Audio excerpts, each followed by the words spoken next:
Hey, you guys. It's the first time we've gone live on YouTube, so we might have some kind of tech issues because we just had major tech issues on Periscope. We've been trying to get you guys over to Periscope, but what we're finding is that we somehow our chat and our call-in is disabled. So people are trying to, people in our groups are trying to join in, and Tanya was trying to join in. It wouldn't allow us to do it. So we got to troubleshoot it a little more. We decided we'd fly over here in the meantime. So that being said, we're going to get rolling. We have a bazillion things to talk about. So hopefully we're not going to be here for, we won't be here all night, but we put this video out the other day about the vice.com article. And so we've had a lot of people reach out with questions. We've had a lot of questions about the actual journey. Walk-ins is a big one. People don't want to dive into this whole idea, but it's real and it's happening. And there's a lot of confusion around it. And also who's twins and who's not twins, validations, what it really means, what the characteristics of true twins are. So we're going to dive in this blind. I just want to make sure that the questions are supposed to show up and they're not. So let me dip in really quick and see what's up with this. There we go. Okay.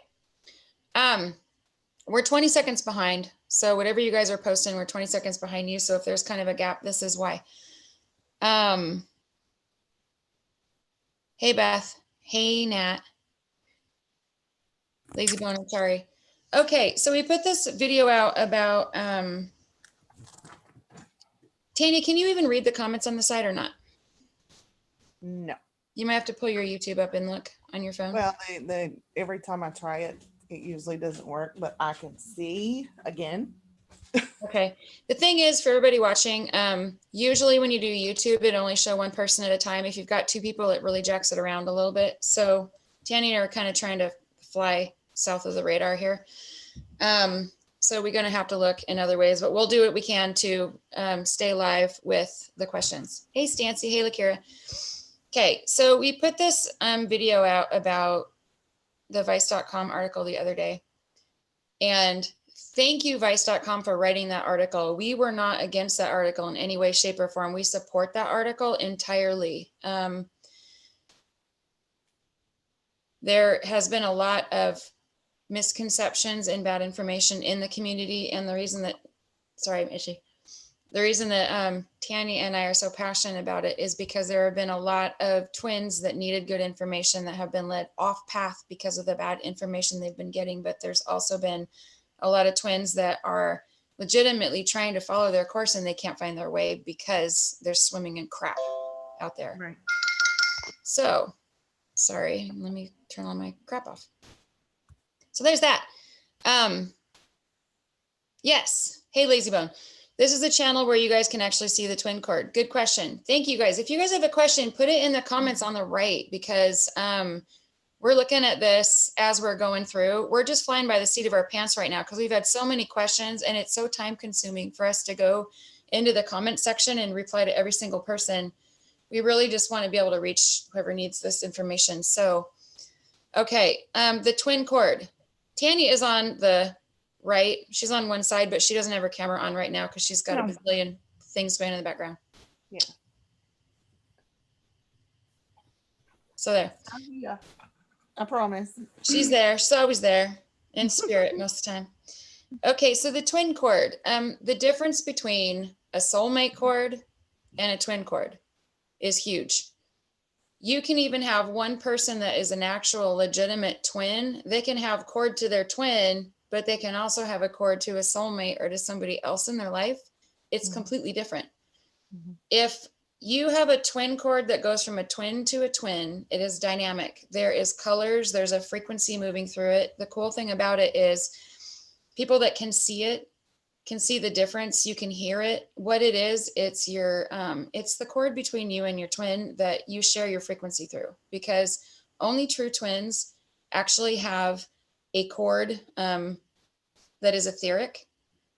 Only true twins are the only beings that share the identical frequency. So you share that frequency between the cord. If you have a karmic cord, if you have a cord to somebody else, it's solid, it's black, it usually looks like black spaghetti. There's nothing going through it. You're definitely attached, you're definitely connected. People talk about cutting the cord all the time. You can cut the black cord every time you want, but anytime you have an interaction with that person, that cord, you just establish another one. They're energetic cords, they're soul cords, there's karmic cords. But the twin cord's different.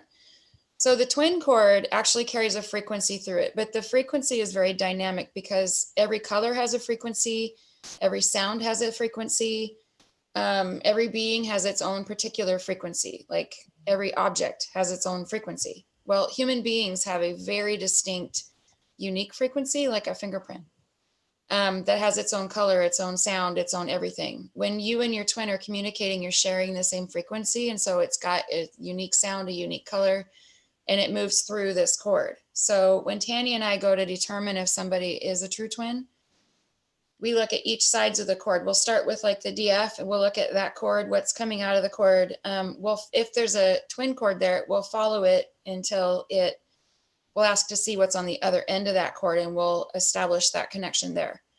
Does that help?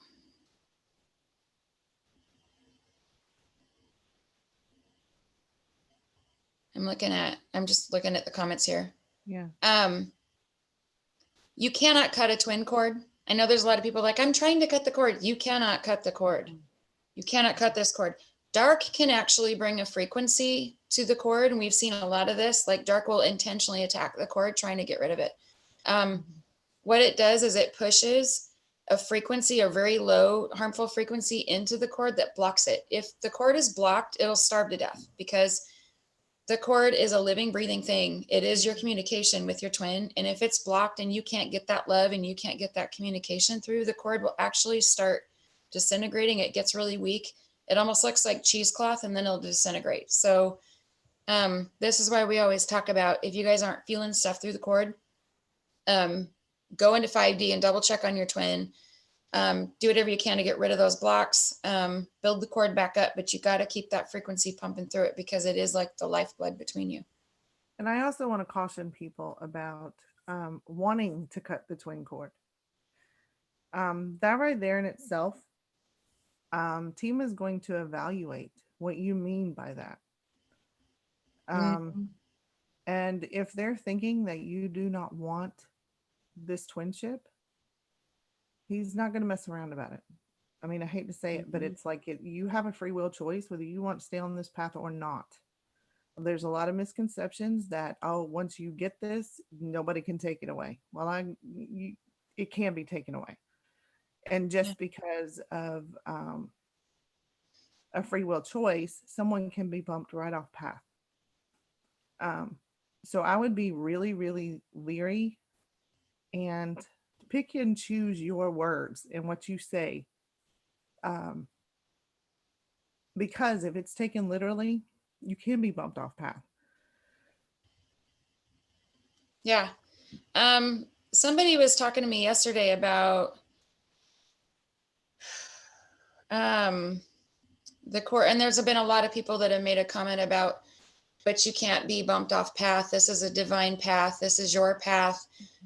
We are all held to a choice. Everyone has a final choice of whether or not they're going to 100% commit or devote to this path.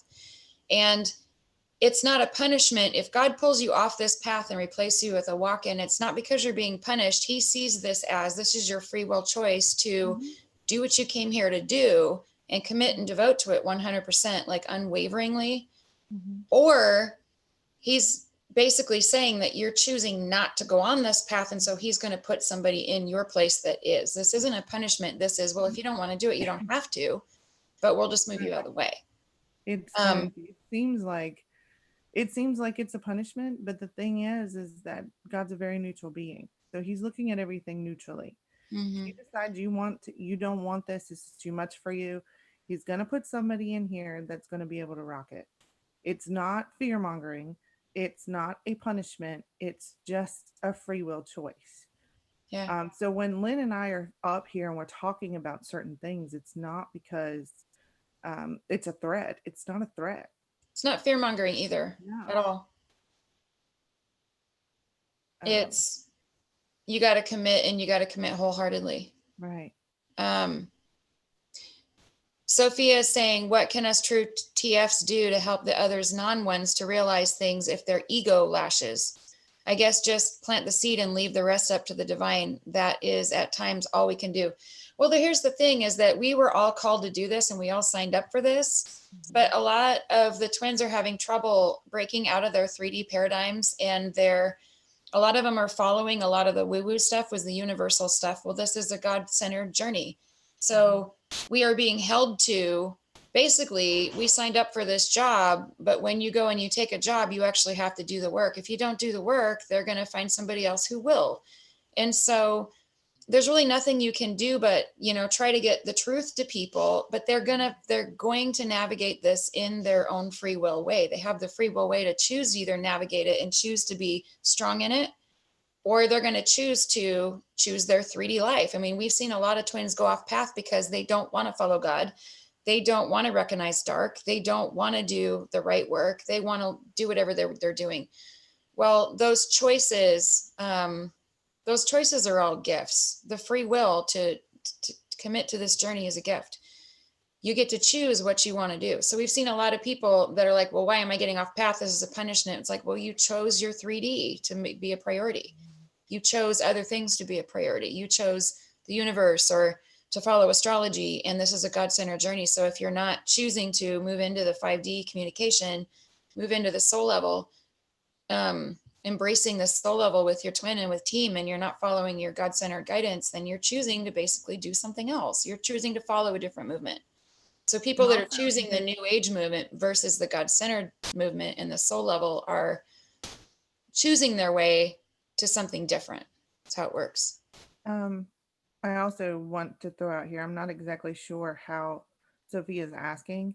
If she's asking about a non-twin, the thing is if you're dealing with someone who is a non-twin, and they're lashing out an ego, the best way you can handle them is with unconditional love and acceptance. You have Yep. to accept where people are on their journeys. It doesn't matter whether they're twins or whether they're just people, whether Yeah, it's exactly. dark. You have it's one of these acceptance things. Love. You just look at them and go, okay, this is where you are. I understand it. And it's kind of like you have to move on from that point, or if you're going to continue to be in constant 3D contact with that person, you're going to have to keep that in mind so that you don't project anything onto them either, if that makes sense. Totally. That's where like we're supposed to all move into unconditional love, and we have to just accept where everybody is. I mean, you can help them the best you can, but you have to help them from, I'm going to do whatever I can to help you understand this, but then love them for whatever choices they make regarding it. That's all you can do, really. Right. Shari is saying, why is it that since my twin said he is divorcing, fears came to me? Oh, dark will do that to you. Oh, yes. Anytime you reach fear, anytime you get fear, that is a low vibration. That is dark.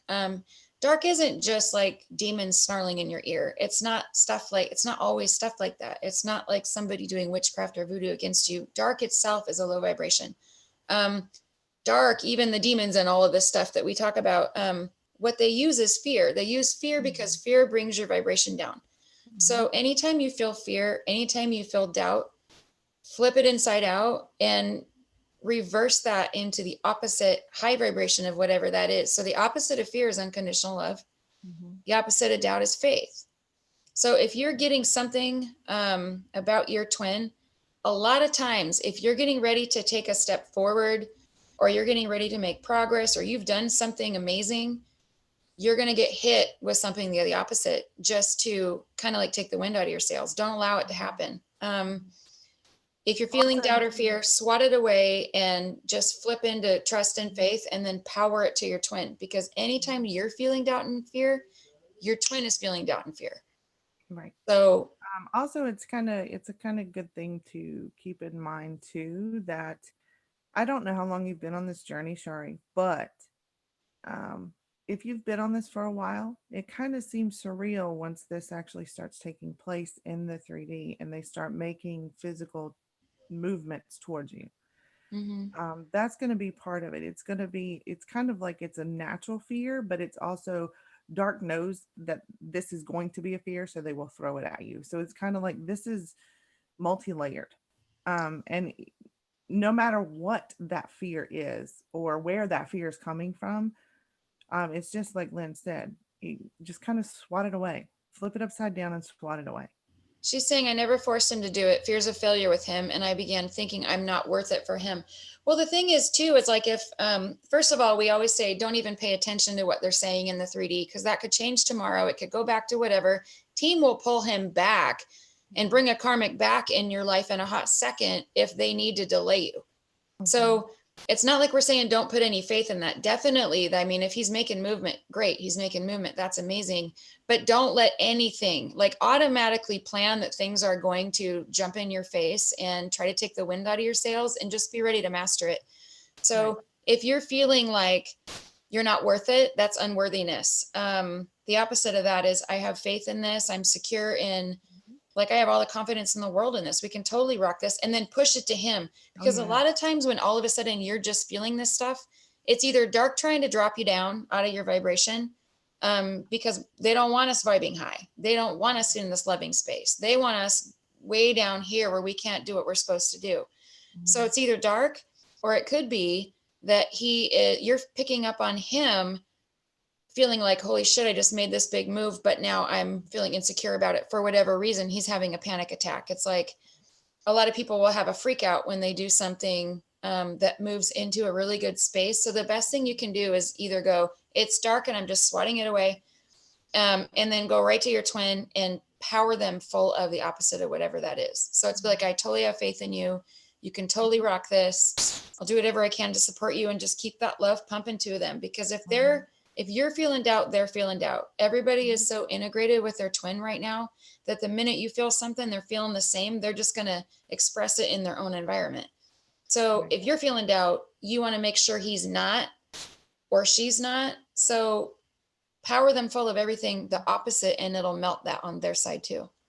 It's Exactly. really helpful for them. Yeah. Um, Push it through anyway, whether it, whether it's dark or not. Push that through the cord.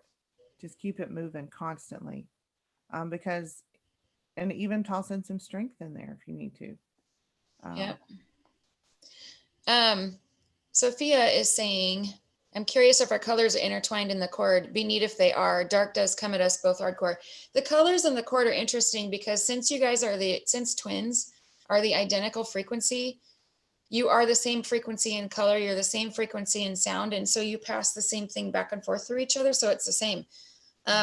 Chords can be, they're usually two colors. There's one primary color, and I don't mean primary like red, yellow, green, or red, yellow, blue. Primary meaning there's one color, and then you either have a shade, you're flipping towards the cool side or the light side. So if you're yellow, you're going to be a yellow chord, but you're going to flip towards, you're going to see greenish on one side, flipping towards the blue on the cool side, or you're going to flip towards the red, which you're going to be orange on one side. So you guys will share the same color.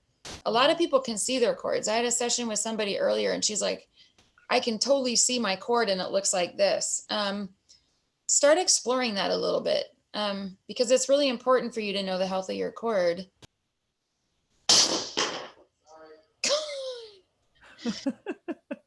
I got a 17-year-old playing video games over here that just basically just got killed in something. I don't know what. Jesus. Anyway, or you were talking about the color and them being able to see it.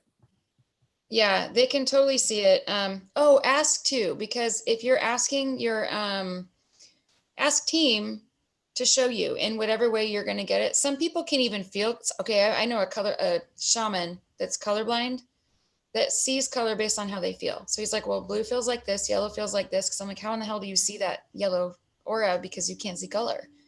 And he's Mm-hmm. like, color feels different to me. So ask team to be shown your chord and the health of your chord in whatever way that you'll receive it. And then just be open to whatever you get. Lazybone is saying, what do you normally charge to take a look at my cord with my twin? Just wanting to see where our cord is at strength wise. I don't want to say this online because we do change these depending on how busy we are. And then also depending how in depth they get, because sometimes there are, okay, just a cord. If you just want us to check your cord, we can do that in a half an hour or less, 20 minutes. I don't think we do 20-minute sessions anymore. But half an hour sessions, we can do that. We also do a full twin validation that's like 40, 45 minutes. It's less than $100 by a stretch. Go to our website and go to the website, click on private sessions, click on validations, and we do validations in there. If you just want your cord checked, just do a private session with either me or Tanya, and we can do that in like the minimum time. It's not that big of a deal. It takes like 20 minutes. Usually if we're going to do just a cord check in 20 minutes, we'll do other stuff like, okay, what's going on with it? Yeah. We'll like diagnose it and figure out what's going on and what you guys need to be focused on. If we got to build it back up, we can do that too. We've done that before. Yeah, you both have a fight with your egos. Usually that's a block. People are getting tested. Twins are getting tested right now with blocks big time. Yeah, it's kind of one of these things. We've probably said this before. Whatever is no longer useful and these last little bitty things that are holding you back are getting shaken out of the tree. And usually those are the most painful because we are holding on to them for dear life. So it's one of these things where it's going to be a very stubborn one to get rid of. And even when you think you're mastered in it, they'll toss you another test. So it's one of those things to be mindful of. Because you'll definitely get more than one test on this. Don't just think you've mastered it and then you just move on, because they'll test your mastery. They test you in all the things you're supposed to have mastered. Yeah. It's a continuous test all the time. Especially through a lot of people just got bitch slapped in December. They're like, what the hell is going on? Because everything is falling apart. Yeah. We are getting tested to the hilt because a lot of the stuff that's surfacing, a lot of these blocks are surfacing are symptoms from the same wound that hasn't been completely addressed. So if that's the case, all it takes is going in there. I mean, you might really have to identify where in the hell is this coming from and what is it going to take to get rid of it? Ask team, what is it going to take to get rid of this? How do I fix it?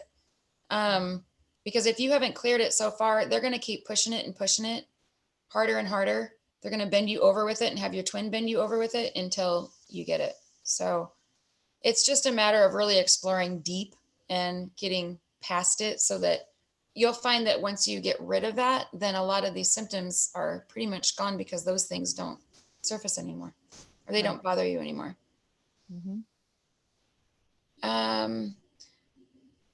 What are some of the signs that your connection is behind repair and when there's still hope? Go, Tanya. Okay. Hurts like hell, number one. Yes, it does. But it's also missing in a lot of ways. But anyway. Yes. I've had an experience with this myself. You can actually repair the cord if it's supposed to be repaired. I'll say that. If it's supposed to be repaired. In some situations, it depends on how far gone it is. Right. But it's a very, very stabbing pain that just continues to linger. It's not just a few minutes and then it's gone. It's not fleeting. It's constant. It's there. It almost, I know in some, I'll be right back. Points for me, it felt like a broken bone. That's how bad it was. And this would be one of these things that you would need to actually talk to team about. Find out what team has to say about it, because more than likely they're going to give you straightforward answers. I would definitely go and go in with your divine team and ask them what's going on to show you the state of the cord and what is missing, what needs to be done. Because it just depends. Okay. They're saying beyond repair, not behind repair. Okay. But anyway. Can you actually see the comments now? Yeah, because I got it on my phone sitting over here in front of my face. Okay. Yay. Okay. There we go. Yeah. So that's the thing. I would still. It's going to be something that team's going to be able to tell you. I mean, yes, Lynn and I can go in there and we can look at it too to see. But it's going to be one of these things where a team is going to tell you whether it's beyond repair, whether you just lacking a little bit, whether there's dark on it. Um, any of the, I mean, there's a myriad of reasons that it could be um, deteriorating, if that makes sense. You I have know anything to that add when to that? I had a test situation, it wasn't something that was legitimately happening, but it was a test. And my cord was, well, it was temporarily transitioning as a test, and it scared the hell out of me. Right before a couple, sorry, I got like hair everywhere. A couple days before this happened, I kept getting these knowings that I needed to think about. There might be a walk-in situation. I was getting a lot of like really, really strong knowings. Team was telling me, like Michael and God were like, time's up, figure it out. Mm. And then by the end of the day, I had a really, really sharp pain in my heart chakra. It felt like somebody had jabbed a letter opener in the middle of my chest, and it was just protruding out. And it was like that all night long. I went and met with somebody that I used to work with way back in the day. He was a shaman, and he was like, "What the hell is sticking out of your chest? Like that looks painful." I was like, "It hurts like Mm. hell." I mean, it literally does. It feels like this. Somebody's wedged something in your heart chakra. It's Yeah. not something, I don't know what you said, Tanny, because I had to run to the other room. No, I Um, told him it was a sharp pain that stayed. yeah, We're here for that. it's not just fleeting. It's not like your Mm-mm. twins thinking about you or stressed out about something. It's like legitimately a long time. And you have a knowing along with it that something's not right. You just know, holy shit. You'll have a panic sensation, or you have something more than just, it's not just pain. You'll also feel, for true twins, we have physical sensations in the heart chakra. So Mm-hmm. in the heart chakra in the middle, your heart chakra spreads out quite far, but you'll have heart palpitations, you'll have flutters, you'll have physical movement, you'll have burning, you'll have pressure, you'll have physical feelings in the heart chakra when you're communicating with your twin through the cord. Mm-hmm. Um, if you should also be able to get in the 5D with your twin. If you're noticing that you're having this pain that lasts for a long time, at the same time, you're also noticing that your telepathy is decreasing. I'm talking about like legit telepathy, not signs, like not like I texted him at the same time. I'm talking about legit telepathy, um, whether or not you recognize it. For those that recognize it, it decreases. You won't be able to get in 5D, or your twins start to act funny. Your heart chakra stuff, if all of your connection in general feels like it's decreasing and you're having this heart chakra thing, definitely have it looked at. But the best thing that you can do in the meantime is just power the love through it. Mm-hmm. Power the love through it. Make sure you do clearings and protections, because you can clear your cord out if there's bad frequency in there. Mm-hmm. So clear it out, um, power the love through it, and build it back up. And then we can check it out for you guys in no time. Oh yeah. I don't know if that helped. She's saying that is amazing. You guys are gifted to see these things. I haven't heard of anyone on YouTube offering this service.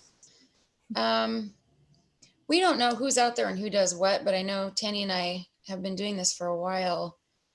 Yeah. We've been trying to get the message out that the cord, I mean, the cord is the foundation of this whole connection with your twin, is this etheric cord. It's like, it is the lifeblood between us. So, Well, you have to think about it like this. We always talk about how this is a soul connection. mhm. This is the connection. The cord is the thing that connects both of the souls together. Um, so it's kind of like embracing the 5D and the telepathy.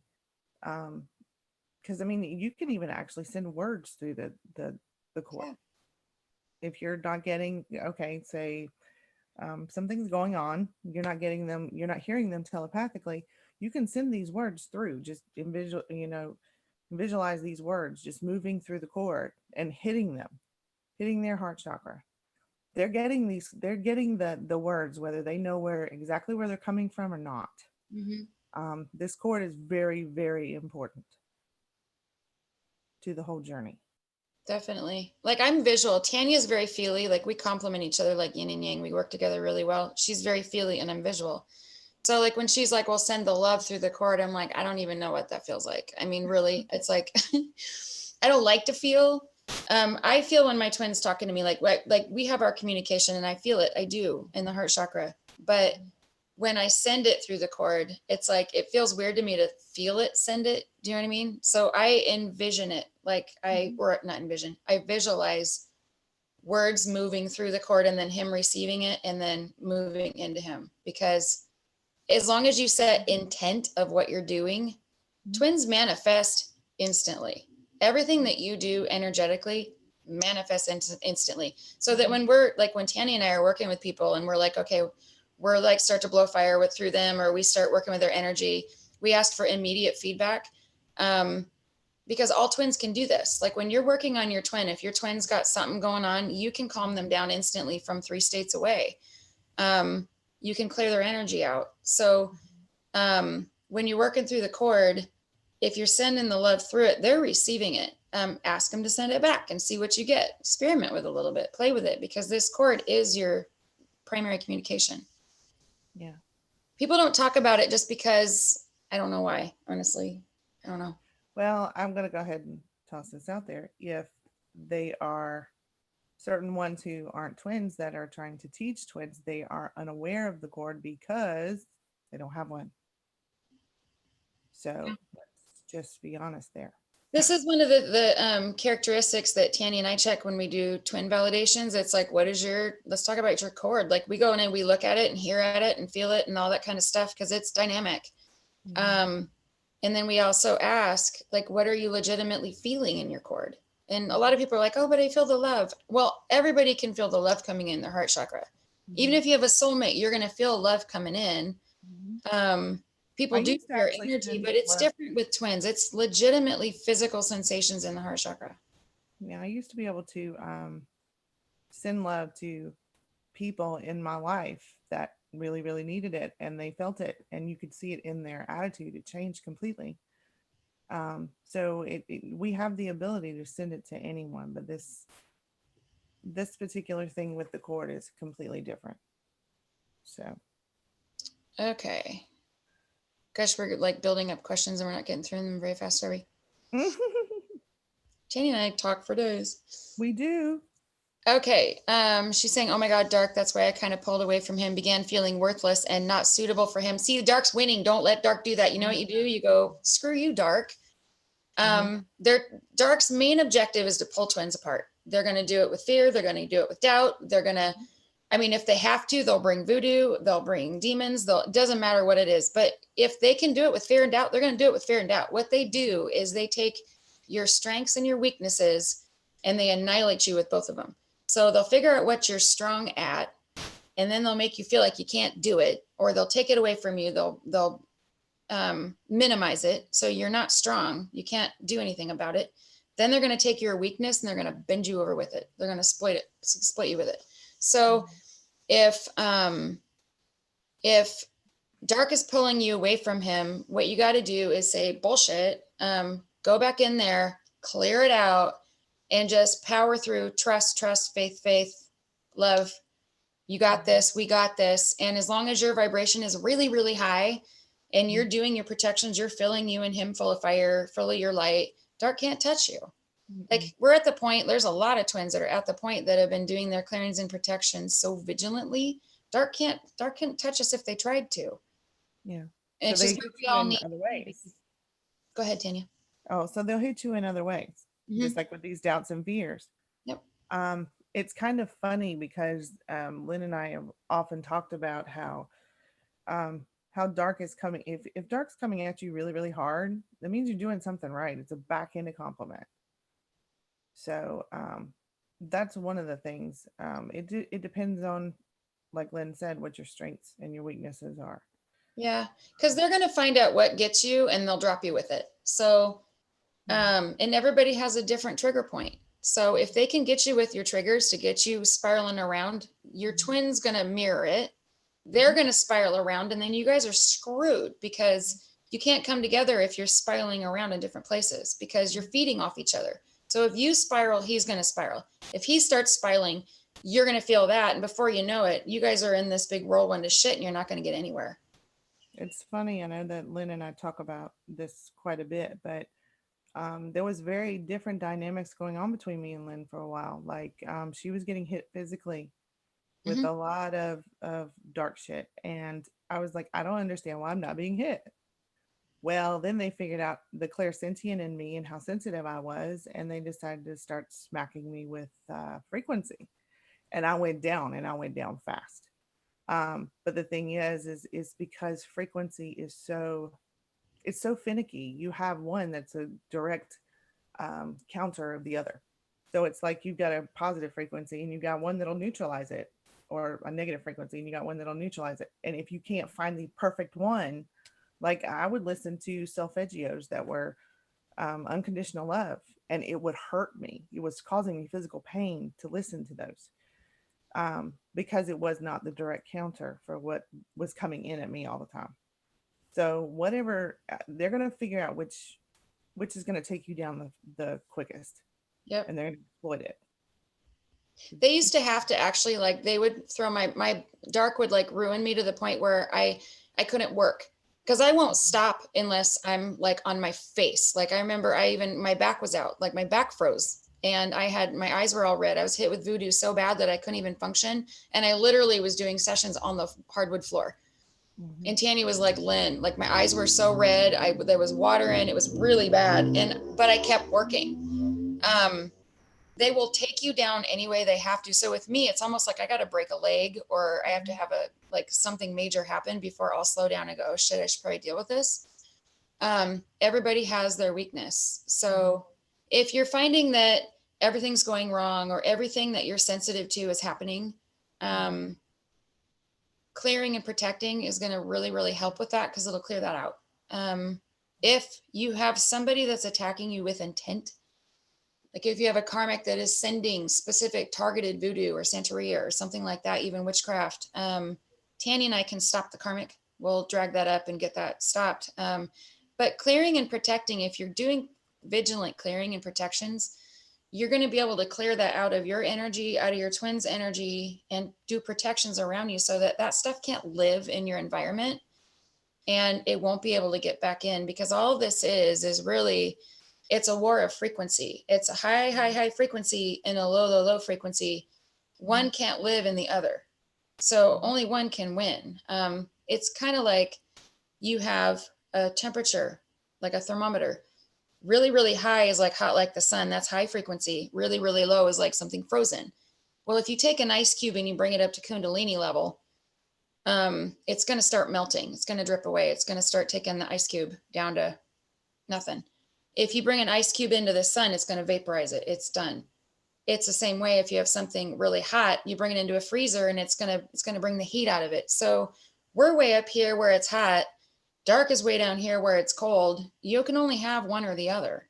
Mm-hmm. So if you're keeping yourself really, really hot, the cold isn't going to be able to come near you. And it works in the opposite. So all dark is trying to do is bring your frequency down to the point where they can hit you with stuff that's just going to keep you there. Mm-hmm. So this is why we always talk about how we have to be in the frequency of unconditional love, which is way up in the 800s, because then nothing can touch you. Right.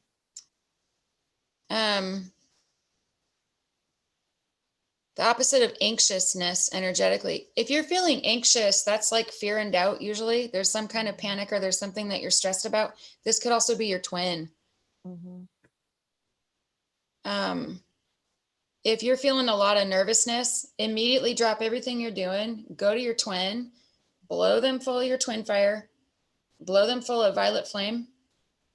And if you don't feel them calm down, then there's something else going on. Because usually if you're feeling like, a lot of times I'll be feeling panicky, something like this. It's either something that's going on with me. If it just comes randomly, it's usually not you, it's your twin. Mm-hmm.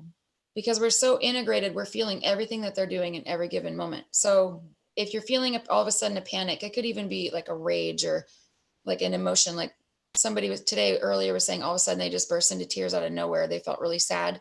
It's their twin. So, and it's really important that through this soul connection, you're keeping tabs on what's going on with your twin so they can be in their best place at all times. You're feeling anxiousness, go calm your twin down on the soul level. Yeah. Um, Archangel Joe oh, really good with that too. good point. Just thought I'd throw that out there. She's good with emotions. She's good with sleep. Yeah. And she's very, very effective. I have used her multiple times. So the archangels are very good with certain things too. Keep that in mind. You can always call them in to assist. If you know which is which and what they're supposed to do to help you. So But really good point, because Joe Fayal will bring somebody who's in the dark night of the soul, will bring them into a place within seconds that's like, okay, I feel better. mm-hmm. Joe Fayal will take the sting out of just about anything emotionally within seconds. If it's something you need to feel, she's still going to let you feel the amount that you need to, but at least she can take the edge off. Like if your twin's going through hell, say your twin's having a major like PTSD meltdown because you removed his blocks but didn't bother to tell him. And then he hasn't. Yeah. Oops. So then he's raw and he's like, holy shit. I just had the meltdown of my life. Joe Fayal will pop in there and release that. So if you're feeling like this is going on, or if you're feeling like it's going on with your twin, say, hey, Joe Fayal, go in and can you take the excess out so that I can function through my day? Mm-hmm. She will. She's freaking amazing. She can also help you sleep at night. Oh, yeah. We're as pure as we begin and pure as we come in. Just as pure as we begin, we're ruled by will alone. Exactly. Well, we all have a choice. We have a choice in how we navigate this, for sure. Yeah. That's actually God's most absolute law, is free will. So that's one thing to keep in mind. Like, we have a free will choice whether we're here or we're not. So yeah. Okay. Cosmic Lotus is like, oh my God, looking forward to when my son is a teen. My son, I think he just lost his character on this game. I think it just went over a cliff in a car that he'd been working on for, I don't even know how many hours at this point. He's like, he is so light. Oh my God. So it kind of like scared me when he did that because he doesn't normally shout out like that. Welcome to Xbox. And it kind of cracks me up because I was like, that was totally like not him. But anyway, watch out for teens and for everybody. There's a lot of people are lightening up. You're going to find out that a lot of teens are waking. A lot of light people are really wakening up lately. December was a doozy. Yes. Mm-hmm. Tracy is saying they'll test your mastery multiple times. They will test your mastery until you are so damn mastered that nothing phases you. Well, what's hilarious about it, and this is the way I always say it, it doesn't seem like you're being tested when you're mastered in it, because you're just going to roll right through it. You're not even going to notice. Yeah. So Tanya brought up a good point. Team said to her one time, and you can explain this, but like when you were like, if it's not a test anymore, so it's not a test when it doesn't feel like a test. Exactly. Yeah. Sorry, I was over here reading. If you feel like it's a test, it's still a test. If you just sail through something and you don't even notice it because you're like so like unfazed by it that you're like, you just handle it automatically with love, acceptance, unconditional love, then not only are you mastered in it, but if you're like, that wasn't even a test, I just did that. Yeah. What do you mean? You get tested all day, every day, every single day, all day long. They're testing you with something. The dude cuts you off in traffic. Guess what? That's a test. How are you going to handle it? Yeah. I got tested so bad the other day. Okay, so we put this video out and then dark hit my fucking laptop. Excuse me. And I hate that. I hate when shit slows me down. Something gets in my laptop, like all my passwords were wiped out. Like somebody totally hacked my shit. I know you hacked my shit. Don't even go there. I ain't worried about it because I know how to deal with it. But God, I was like, every time I logged into something, it was like all my passwords were gone. So I like go to log into Zoom for a session and I'm completely locked out. I got to reset everything. And I just get pissed as hell to the point where the entire day I couldn't get anything done. It was like everything went wrong. And I was like, I started to laugh because I was getting so pissed. I was like, I'm going to punch somebody in the face in a minute. And I finally was like, okay, it's finally quiet. And then the gardener outside here starts banging against the house, like hoeing stuff into the dirt. And Tanya and I were getting ready to record. I'm like, if I don't record today, I'm going to kill somebody. Not literally, but I'm going to lose my shit in a minute. And then some guy started banging against the house. And I was like, that's it. And I started laughing because Tanya was like, this is totally team. This it wasn't just dark. It was like team was like, oh, let's push Lynn and let's see if we can get her to snap. It was quite hilarious how everything was happening. That's how I knew It was hilarious. Just say. Because it was like, okay, this is going wrong. And then I get one thing fixed and then another thing goes wrong. And I'm like, oh, team is so messing with you. Yeah. They love to do that. I swear they have blooper reels of us humans. Just saying. Yep. So that's my thing is like, don't mess up my game. Like I have shit to do today. And if you slow me down, I'm going to start slapping people. Not literally, but that's what they do to me. It makes me nuts. Cause I'm like, what do you mean? Like, and then my Wi-Fi freezes and then like, I can't get my stuff done. I start getting really, really pissed. And so I got to the point where I started laughing cause it's like, I might as well just sit here. I might as well just sit here. And what's hilarious is they'll do that too when you need to stop, when you need to slow down, when you need some rest. Yeah. They'll start actually, just kind of tearing everything apart. Oh yeah. So you Because don't they have a want to choice wait but till you're just not kind of reacting to it. So if you can just be like, la la, okay, you can bang on the wall all you want. I'll just wait until you're done. Butthole. Not really, but they will. They'll test you in ways that it's your little trigger points, and that's mine. So now I'm at the point where I'm like, go ahead, just mess with me. I just don't care. Because I'm just gonna sit here and not do anything.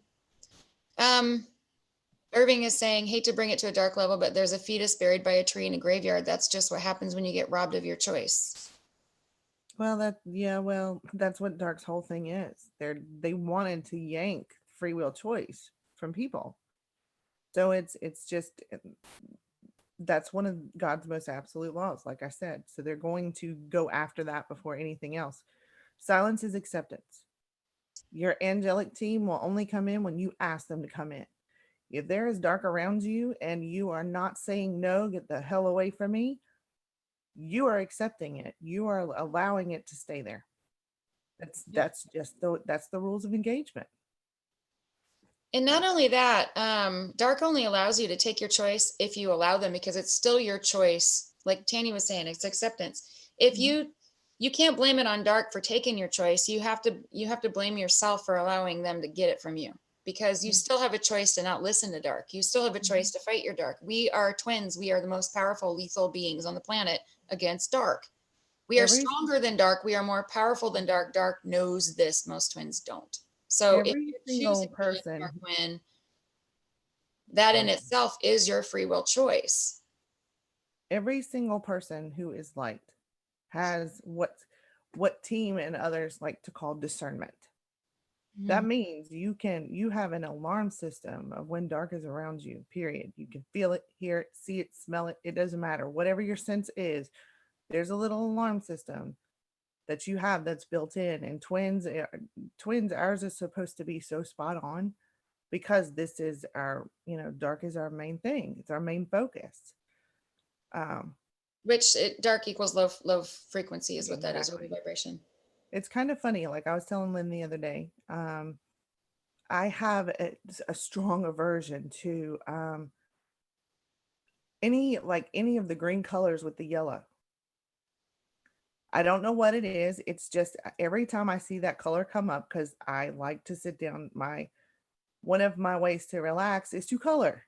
Okay. But it's these specific colors. Anything that's too bright, like those neon colors, I don't like them. None of them. They're too It's busy. cold. It's a very cool. Mhm. It's a very It- cool color. So yeah. it's It's like an extreme, one way or the other. Like I don't like the extremes. I kind of like the mellow in the middle. But it's just amazing how everything holds a frequency. Yeah. So as no matter how clairsentient you are, you still have the ability to feel it in some way. You're going to have aversion to a frequency that is not a pure high vibing frequency. Mm-hmm. So you're going to have aversions to colors and to sounds and to different things and to people. If people are a low vibing being, I mean, everybody knows when they hit their Kundalini, all of a sudden, half the people around them don't make sense to them anymore. You have an aversion to the public. Mm-hmm. Same way as dark uses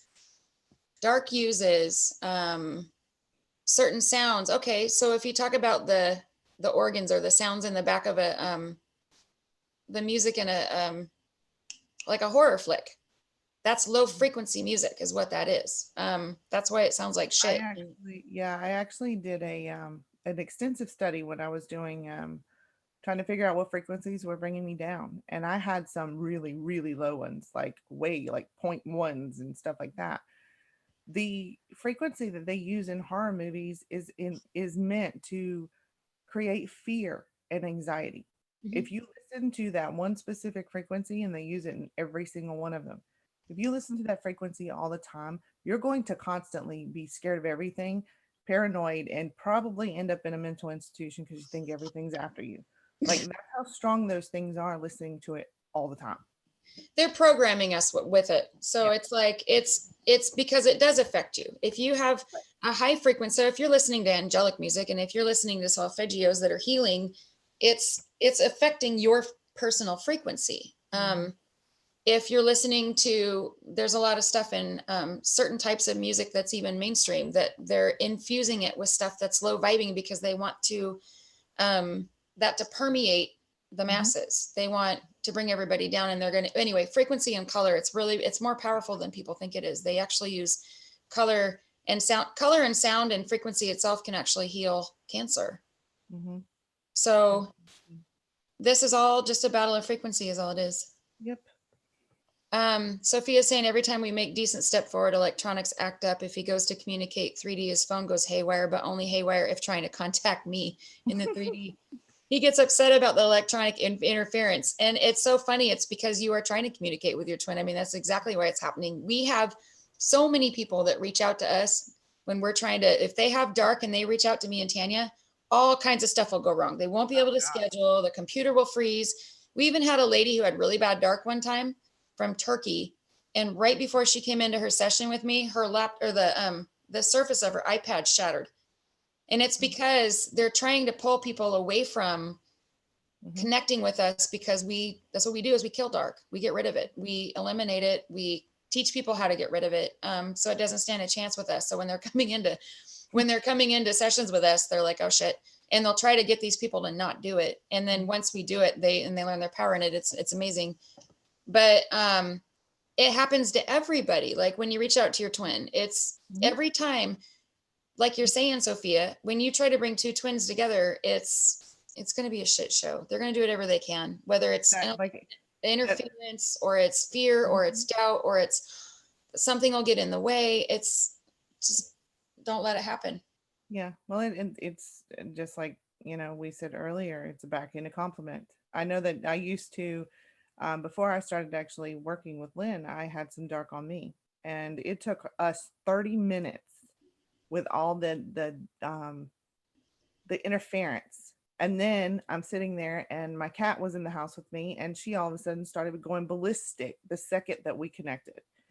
So it was just like Dark's running rampant. It's kind of, for us, we just kind of laugh it off because it's becoming hilarious now. Yeah. Because they try so hard. So it's a backhanded compliment.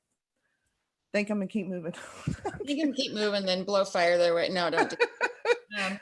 But yeah, I mean, if you guys are interested in learning how to like move into your power with your light and if you have a twin flame, you have fire that is so lethal to dark, it's ridiculous. We have we've done meditations, clearings, all kinds of stuff. Go to our website, twinflamination.com, and it's like meditations, webinars. Click on that, and there's like a little library of them. You click on it, then it takes you, once you go through the checkout, it takes you right to this page where there's like two kids sitting there with laptops, and underneath there's a green thing that says, you just hit the button that says access, and you got it right there. So everybody should be able to do this. Nikki's saying me and twin have telepathy down better than anything, gets proven all the time. I had a session earlier with somebody who said she has not seen her twin in the 3D in 2 years. And she said that everything that she's been getting in the 5D, he just validated her in the 3D. They spent the evening together, and he's like, this and this and this and this and all of these things. 5D is where the truth is. This is why it's so important for the DFs to lead in the 5D. And we're not saying lead them like horses or donkeys. We're saying this is where the truth is, and this is where this bonding happens, and this is where you guys both move into your strengths and you help them, because the DFs go through this knowing of all of this stuff first. It's a long story, but anyway, 3D is where it's, or the 5D is where it's at, because this is where you're going to do your clearing and your healing, and you're going to teach your twin to do the same. We all go through it. They deal with their 3D stuff, and then the DMs go through it, but they need us to explain it to them, and it's like you mirror each other in a lot of ways, but all of that stuff is valid on the 5D. All the truth is in the 5D, where 3D, like they say, is an illusion. It really is. Yep. So Stancy's saying she's having lots of union type dreams, 3 or 4 weekly in the last fortnight. A lot of people are having union dreams right now. They are. A lot of them. Yeah.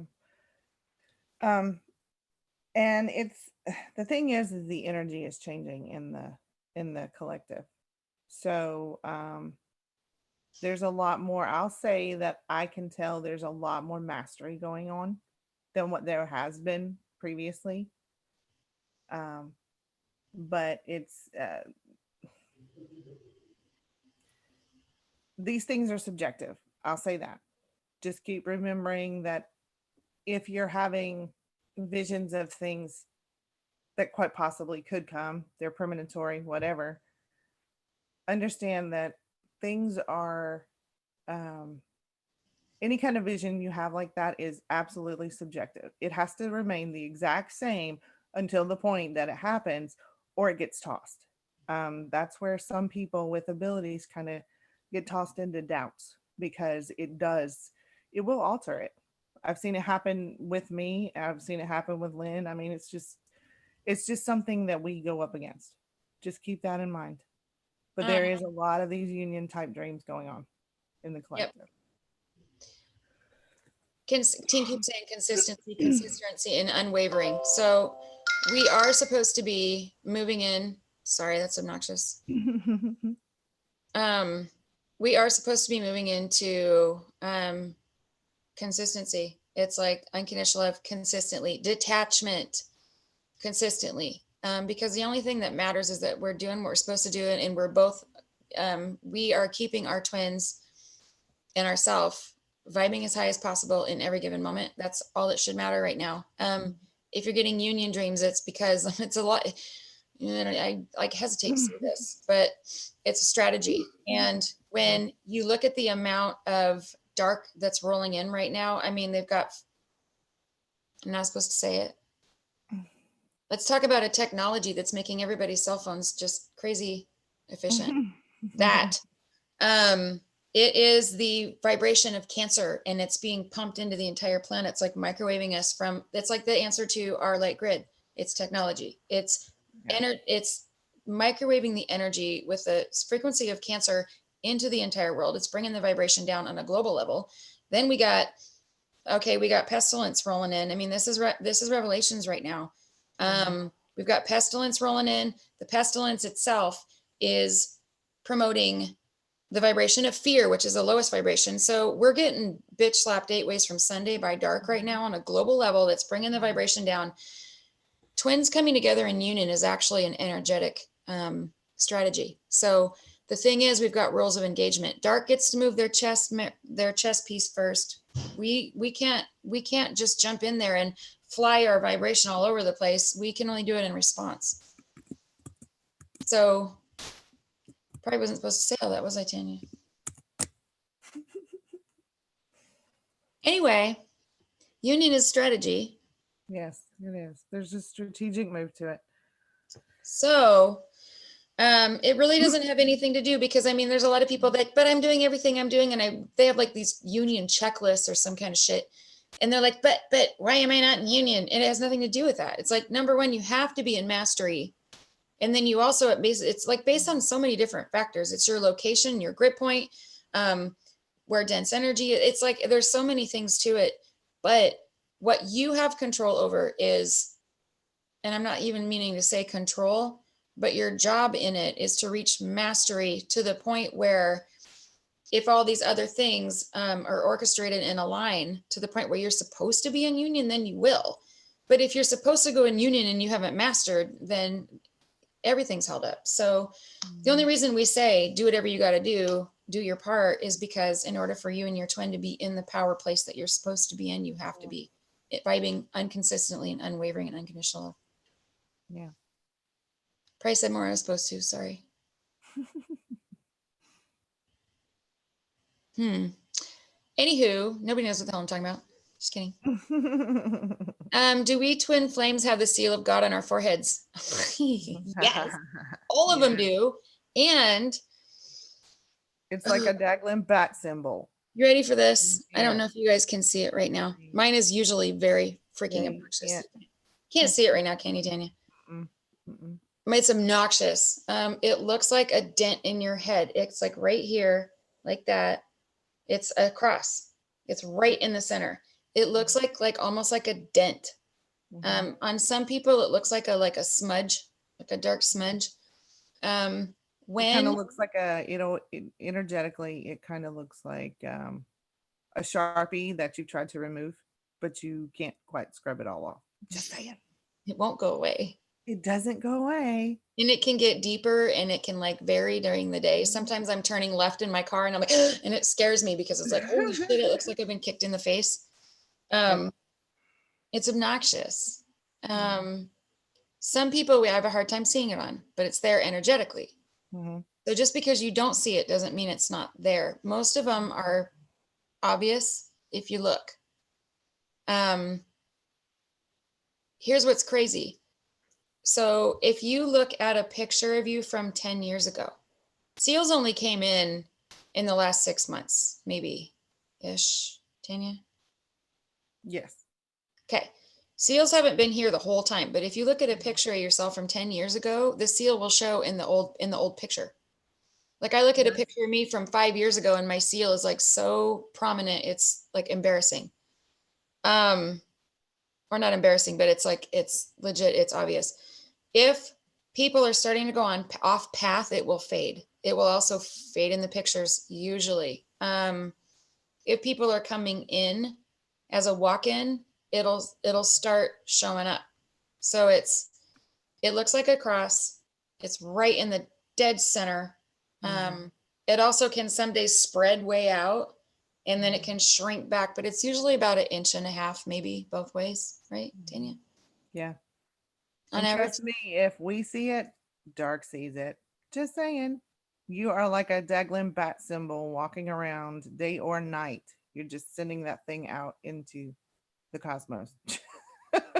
Yep. Why are we waking up at 3 a.m. every night?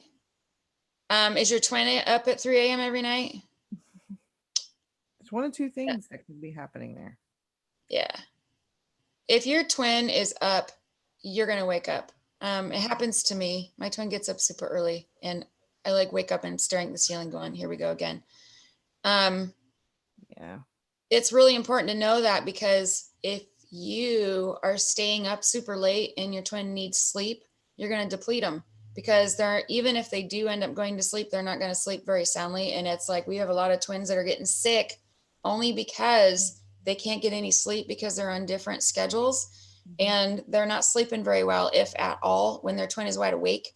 And then they wear themselves down in the 3D because they're damn exhausted. And then they bring their own vibration down and get sick because they can't get any sleep. Yeah. And if it's not that, it quite possibly could be dark. That is dark's time of day. Yep. So there could be a couple of things that happens at 3 a.m. And it's just like, with my twin, we're so integrated. I know when he's awake and when he's asleep. If he's not sleeping well, I'm not either. So it's one of two things there. Yeah. So I would kind of look into that and make sure that it's not dark that's on you. And if it isn't, then you might want to either call Joe Fayonte into yourself or your twin to help him, or you sleep. Yeah, like there's people that have opposite schedules and they're like, holy crap, like my twin is really sick and what's going on? I'm like, they're not sleeping. What time? Like they're on complete opposite schedules. So like Tanya was saying, ask Joe Fail to go in and help them sleep, but also block your energy. When you know they're trying to sleep, block your energy, like your busy energy from them. Yeah. And ask for team's help to make sure that you're not affecting their energy when they're trying to sleep, because it will drag them down. We cannot afford our vibrations to be down, because where there's too much pestilence, too much disease rolling through, where we have to be immune from all of it. The only way we're going to be immune from it is if our vibrations are high. Exactly. So don't let your twin go into the gutter that way. This is an interesting question. Have you ever heard of a karmic physically killing a DM to keep him from his DF?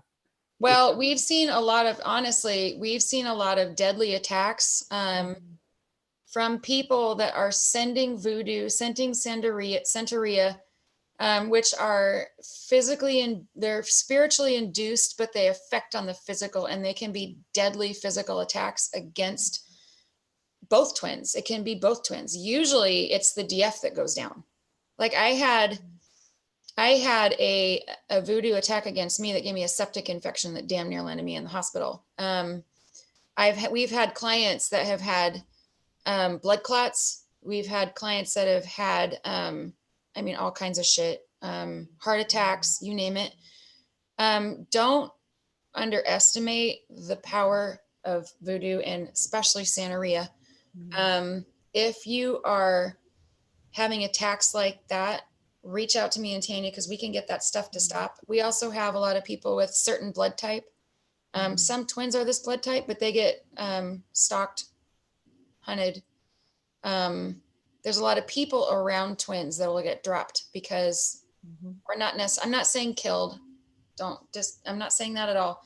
I'm saying that there is a lot of really harmful intent, and in the wrong person, it can manifest in a not a good way. So if you're sending bad energy to somebody and you're messing with this, is how this works. I mean, I'm not saying I don't know what's going on out there. Like, I don't know. All I'm saying is people are going to do what people are going to do. So,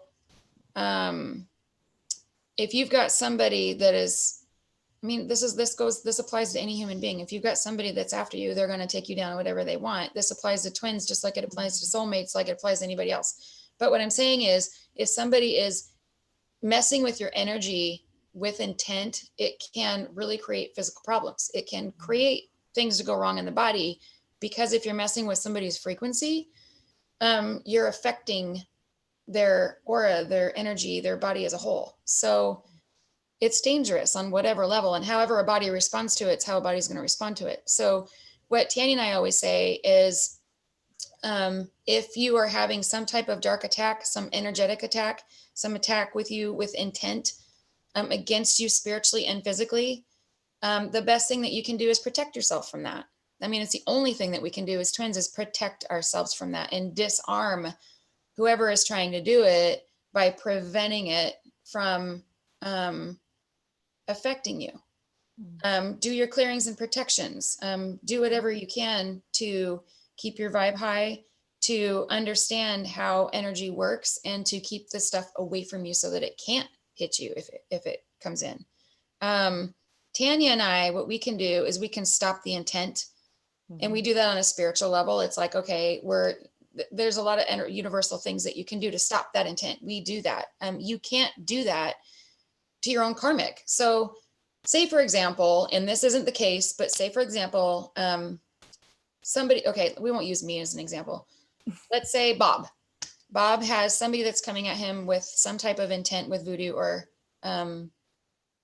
Santeria even, and they're messing with his energy from a distance. We'll go in and we'll clear that energy out, and we'll purify his energy so that he is clear of this stuff that's trying to affect him. What we will also do is make sure that any intent coming towards him is stopped. So it's almost like you put a barrier between. We do it in the way that we do it. We don't ever reach out to anybody in the 3D. We don't ever send energy to anybody. That has nothing to do with it at all. It's just preventing preventing those things from reaching the people that they're trying to attack. That's all we can do. But it's very effective because you have control over your own energy. You have control over your twin's energy to the point where you can protect them from stuff like this getting to them. It's very important that we do that. And in doing that, you're keeping them clear, you're keeping them healthy, you're keeping them safe. It's almost like when your kid has a flu, you'll go in there and do whatever you can to get the flu bug out of them and to keep them clear and protected and immune from that happening again. Right. Does that make sense?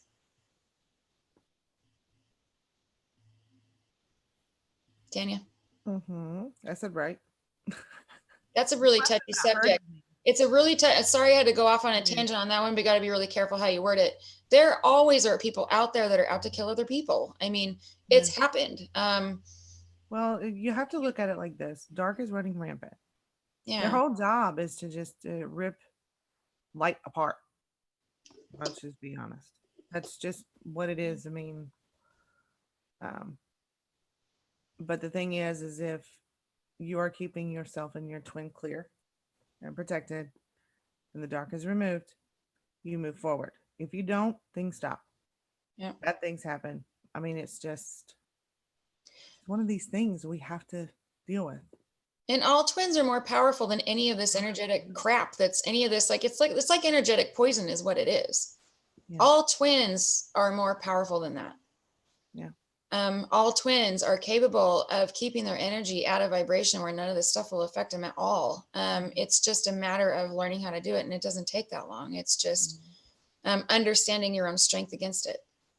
So we should all be immune to it. We just got to learn how to be immune to it, really. And one thing, don't ever twins are not. We don't retaliate against people that are attacking us. No. Ever. You will get pulled off path in a hot second if you retaliate. There's a difference in retaliation and protecting yourself or your twin. There's a huge difference in that. So we can clear ourselves and our twins. We can protect from it. We can disarm whoever's doing it by stopping the intent. That's it. Yeah. And then your job moving forward is not to retaliate. It's to make sure that that's maintained. The immunity is maintained. That's it. Yeah. We are defensive. We are not offensive. Yeah. Rules of engagement.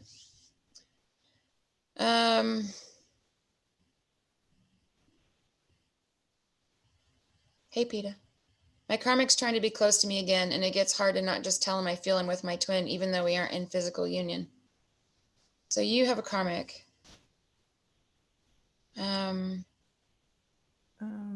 What?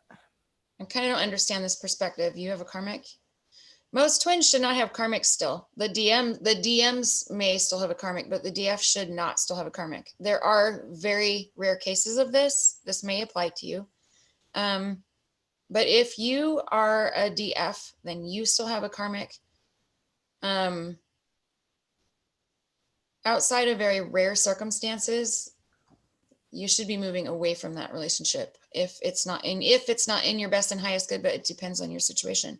It's hard to not just tell him I feel I'm with my twin, even though we aren't in physical union. I honestly would just go to God, go to team, and ask them how you're supposed to navigate that. If you need Tanya to help you with that, we can. But I would get your guide, because yours is a little different. I would go straight to God and go, how am I supposed to navigate this, and ask for your guidance on that in 100% holy truth. Yeah. Is that, I wouldn't want to touch that with a 10-foot pole because it's different. Not on here. I don't want to touch it with a 10-foot pole because I don't want to give, most people are not in that situation. I don't want to, but on the side, that would be definitely worth addressing because it's unique. I haven't been utilizing Jophiel. Jophiel's amazing. Yes. Testing to my limits. This journey is absolutely exhausting. Yes. So worth it though. Go on. But it is absolutely worth it, guys. Yeah. There's a lot of stress. There's a lot of testing that comes along with it. But at the end of the day, I know for myself and everything that I've been through, I'd do it all over again.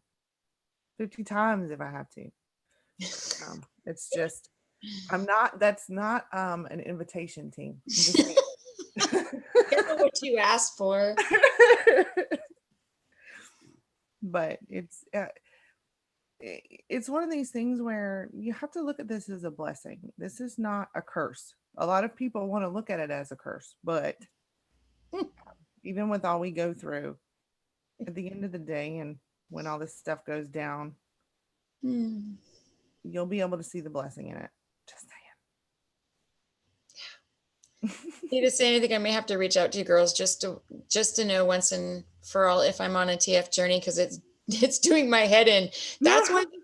that's why it's so important to get clarity on it, because a lot of people, they're like, I can't take it anymore. Why in the hell am I doing this to myself?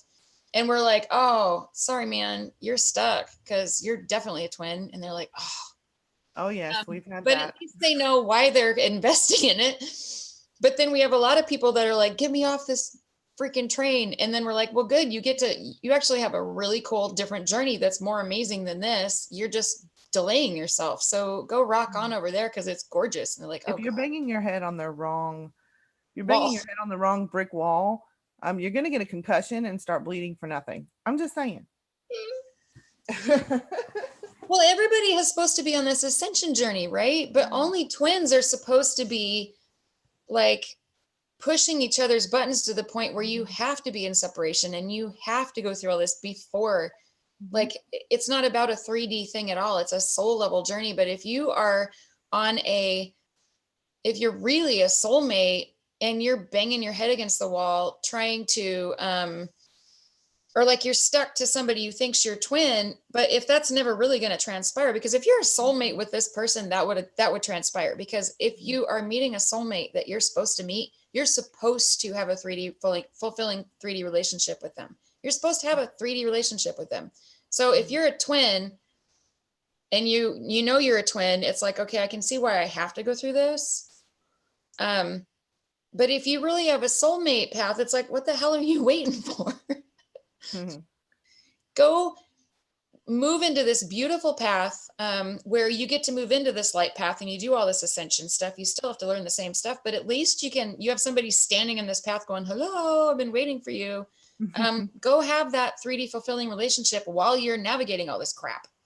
Because guaranteed, if you're being held up because you think it's your twin and it's not, there's somebody that's on a different path that's just waiting for you going, hello, which is exactly in the same place where you are. So all the spiritual work you're doing, this person that's waiting for you to do this soulmate path with you in the exact same place as you, it's genuinely beautiful. Yes. So we're like, go, it's beautiful. Do it. I feel dark all the time. It seems good to know this. Chantel, I love Chantel. She's been in our groups in and out. I love it. She knows dark is bitch slap people. Yep, absolutely. Just Chantel, you know how to get the clearance and protections. Just get vigilant about them and do them. If you got somebody that's sending intent and they're just gonna find another way around it. Me and Tanya can clear that out. But she knows what she's doing. Right. How do you feel the recent full moon affected those in union? The full moon shouldn't be affecting you if you are in this stage of the game.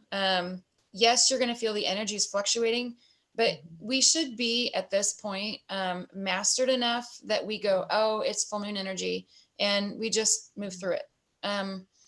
People that are like, oh, this gateway and these full moon and like the Mercury retrograde, it shouldn't be affecting twins that are reaching this point right now. I mean, you should be able to feel it, but go, like, Yeah, I'm gonna it's rock just through like me. this. I toss and turn every night. It's full every full moon. I toss and turn for 3 and 4 nights.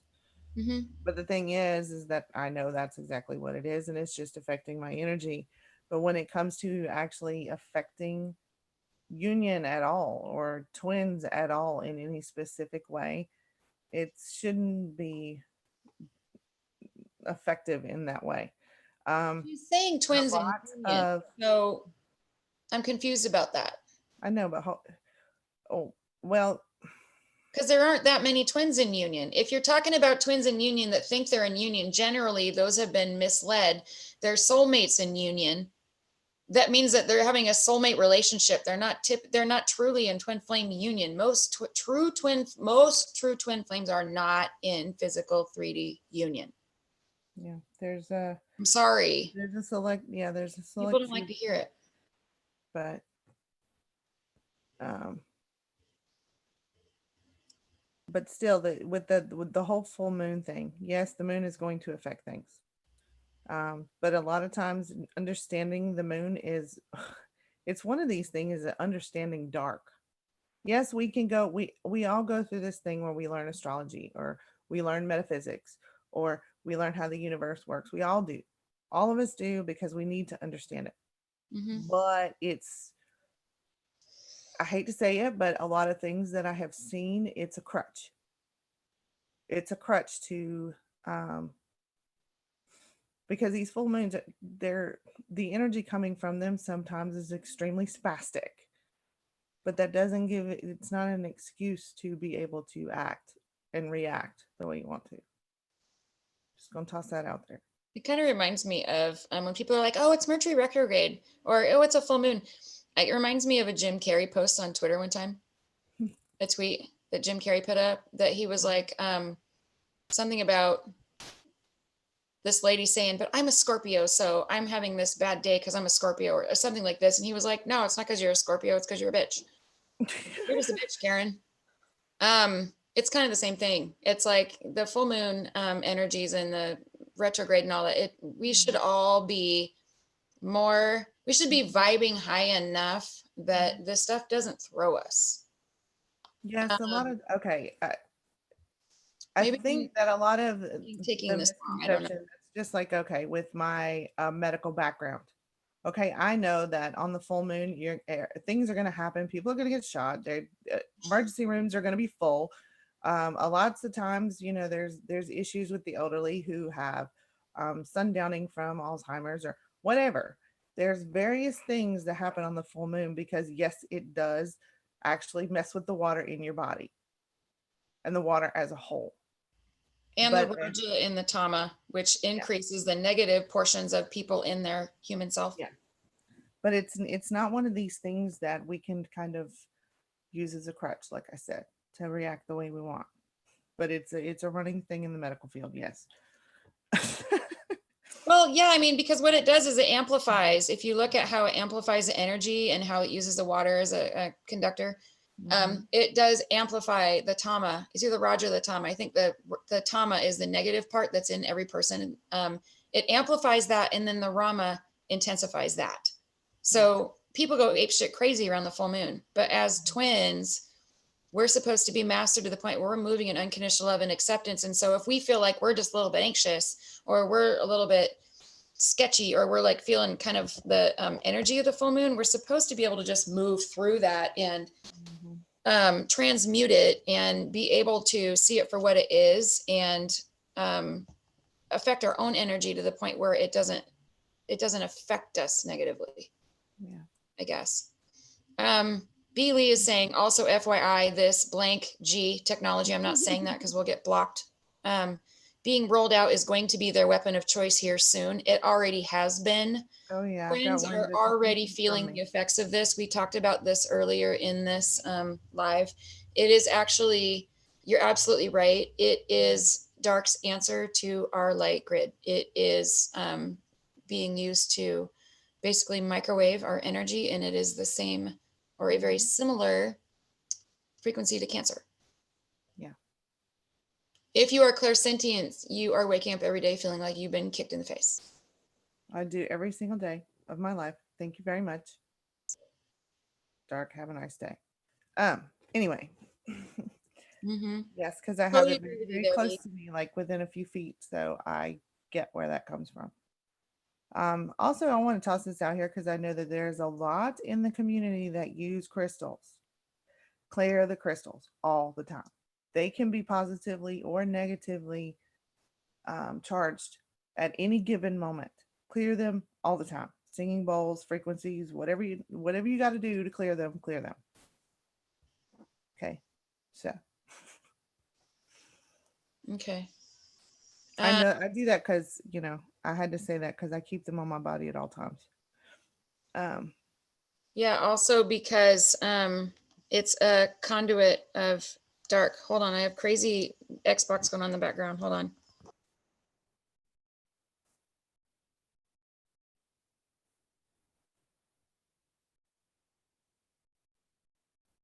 Tanya, will you rock on for a second and answer this question? Because I have to have somebody turn their Xbox down. Oh, Alrighty. he got it. Okay, Chantel, how do I know? Oh, Andrea's saying when my prayer life is non-existent, dark did not touch me, but now that my prayer life is back on track, my parents are now being hit. If you are, yeah, I mean, anytime that you are connecting with God, especially as a twin, if you're up in your game and you're got your vibe all clear and you're taking care of your shit, you're not going to be hit. People around But you. they will try to take down whoever they can take down that is around you. It's a retaliation thing. So make sure that if these people can withstand the clearings and protections that you do daily, however you have to, I would go to team and ask them what they can handle, what they can't handle, how you can protect them if you need to protect them. It's the same rules of engagement that we always use is still in effect with people who are around us too. So Chantel, I don't remember whether we determined if you were or weren't. Do you not remember? I can't remember You're either, not. honey. I I'm don't sorry. remember. I would have to go back and look again. We could do it again. We'll figure it out. Ooh, anyone experiencing dreams of battle in different dimensions? Um, that's a very good question because we as twins we are yanked up all the time on a soul level to do things. So you can be doing mission work or whatever. You could be doing that in while you're awake, while you're asleep. But on a soul level, it's uh, it's definitely people are definitely being yanked that wherever they need to go. Yep. Team assures us of that. At So one point, I think Tanya and I, because Tanya and I do a lot of 3D, like in the 3D, like with intent, like wide awake. We do a lot of stuff in mission going on the soul level. But we were told at one point we were doing 60% of our work in our sleep. yeah, A lot of people are doing a lot of stuff in their sleep. yeah. So if you're having dreams about stuff like that, absolutely. I would ask team what you need to take from it. Jay is saying I had union last night in person. I'm only going to say this cautiously, Jay, because when we talk about union, we're talking about the final coming together of twins, true twin flames in 3D union. Very, very, very few have. It may be around the corner for some, but union isn't just having an interaction in the 3D with your twin. But if you did have that interaction with your twin, amazing, awesome. Nothing like bonding. Love it. Mm-hmm. PETA is saying my DM is 13 years younger than me. I'm 47. He's only 35. I haven't seen him in 6 years. I looked him in the eyes and didn't recognize him. He's turned totally gray and looks haggard. He's probably been hit with dark. Oh yeah. Yep. Especially You in can the see eyes. in the The eyes. eyes are the big thing. Yeah. Yep. I've But seen people that have had light blue eyes that reached out for a quick session. And she got on there and I was like, why are your eyes black? Aren't your eyes supposed to be blue? And she's like, get it out of me. And he ended up doing an exorcism on her, like on the spot. She had an entity in her. Anytime that you get, if you start absorbing dark or you've got an entity or you've got something attacking you, it'll change your eyes. It sucks the life out of them. And then it makes the light really hard to come through them. Sometimes it even makes the eyes look darker. If you've got some kind of possession or something, like an entity, it'll change your eye color.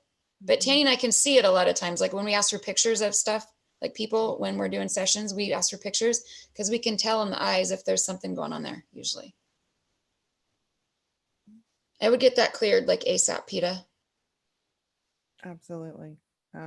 Because it's one of these things where a lot of these sayings that we have don't come from just anywhere. So if they're saying eyes are the windows to the soul, Yeah. if you're looking and there's no light, or if they're, the you can feel a lot of energy coming off someone through their eyes. Yeah. So How do we define union? I think I just did a minute ago. yeah. All twins, you guys should all be in, well, okay. We have a lot of walk-in activity, people that are they're drop and go. They are not behind. They are basically in the same spot as all the twins that are still on path that are charging forward right now. Even there's a lot of walk-ins that are just moving into their twinship. But they're coming in strong as shit. They're already connecting in the 5D. They're connecting on a soul level. They feel their twin. They know something's going on. They like have this hardcore awareness. Most twins should be in 5D union. You should already feel like you're in union with your twin on a soul level. You should be able to have this bond established or be establishing it. So on a soul level, union's kind of there. On a 3D level, like we were talking about earlier, it's going to depend on a number of factors. So on a 3D level, it's when we define union, or at least I do, Tanya, correct me if I'm wrong. Is it when you actually come into this place in the physical sense where that commitment and that solid devotion to each other on a 3D level is made? It doesn't mean you're moving in together. It doesn't mean da-da-da. It could even be you met for the first time and you're like going to explore this. It's kind of like a shift in commitment to each other as 3D vessels. It's kind of difficult to define union in words. It's completely different because you know, it's like Lynn said, you're already in union in 5D. Yeah. All of us are. Even walk-in scenarios, they're still already in 5D union because a walk-in is nothing more than the twins' energy from the previous one is dropped into another vessel. So therefore, when these unions happen in the 5D, it just carries over. A lot of people are under the misconception too that walk-ins are somehow behind in some way, and they're not, because I'll tell you, any physical vessel that is taking over a twin's position, they have already been through all the shit that every other twin has been through in their lifetime to prepare them for this, because it's already written. There's a soul contract with it in it. There's always what team likes to call a backup plan. Yeah, there's that. Because every twin, every DF, every DM reaches a point where they have a final hardcore do or die. You're going to commit 100% to this journey. And I'm not talking about on the 3D level, but you are going to commit to do whatever, wherever this journey takes you, 100%. Yeah. There's a lot of walk-ins that are like, I'm not going to do it, or for whatever reason, they don't feel led. A lot of DMs are, it's not like they're making a choice. It's like the DF is not making the choice to commit. So the DF kind of doesn't lead, and then the DF will get pulled. If that makes sense. Happens sometimes too. It can happen in any scenario, and it can happen with both twins. It can happen one or the other. It can happen where the DM or the DF, either one of them can make the choice, but every single twin reaches a point where there's a final decision. You'll have lots of tests, but each person has a final decision of you're either going to do it or you're not. And then they have to back it up.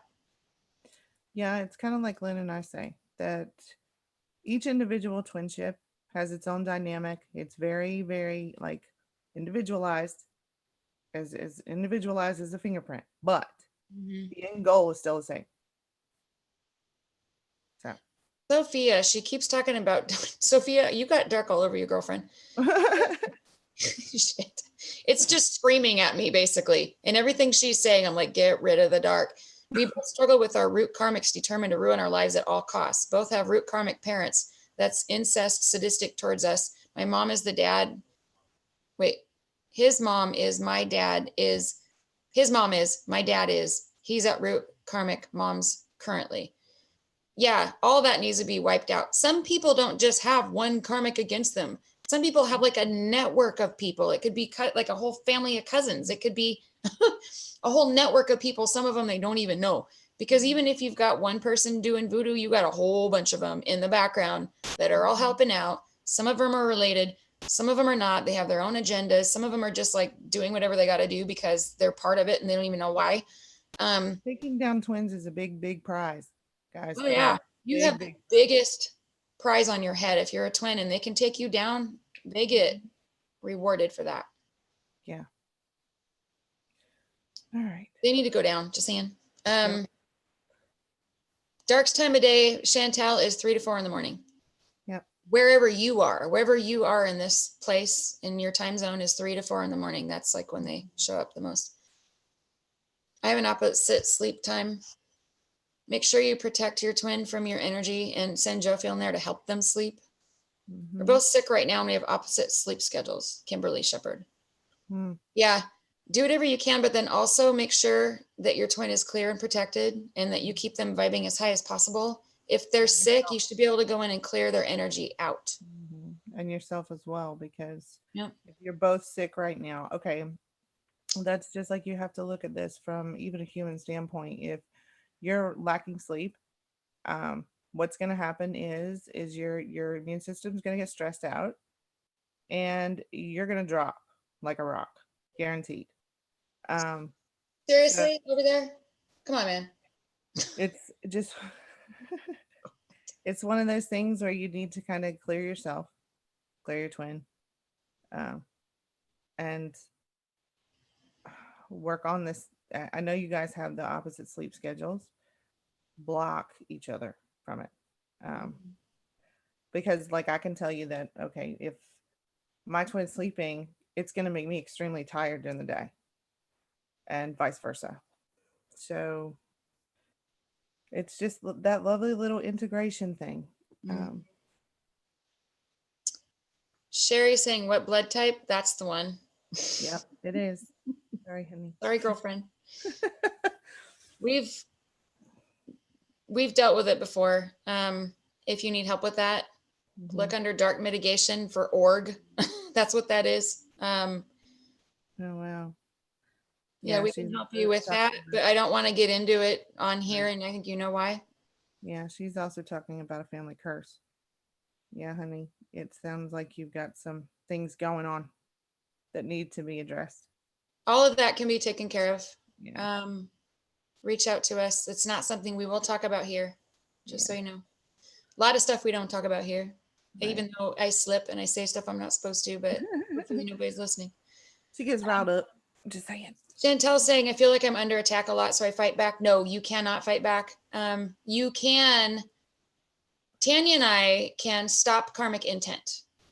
It's like part of our roles so that we're allowed to do it, but we have very tight rules of engagement. Like we can only do certain things in a certain way and we never harm anybody. It's all on defense. We can only, as twins, we have rules of engagement. We are on defense only. So it's kind of like you're on the playground and there's a bully there. You can't throw the first punch at the bully. You have to wait till the bully hits you and then you can defend yourself.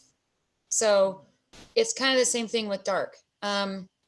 We can't blow fire at them and annihilate them unless we're openly being attacked by them. And like if we're being threatened and harmed, and if they're attacking openly, we can do whatever we can to make them stop, even if that means firing back. But that's open attack. If you are having dark attacks coming towards you, what we're supposed to do as twins is know how to stop it from coming in, like stop it. If that means you got to push back a little bit to get it away from you, that's fine. Or fight it off, that's fine. If it's an active attack. Other than that, if you know that you're just infested with it, you can get it out, clear it. Like that's what we call it, clearing, is clearing the dark out of you and your twin and your energy and your homes. Could even be their office building. Wherever they're getting hit from, you can clear that out and then you can protect from it so that it can't get in.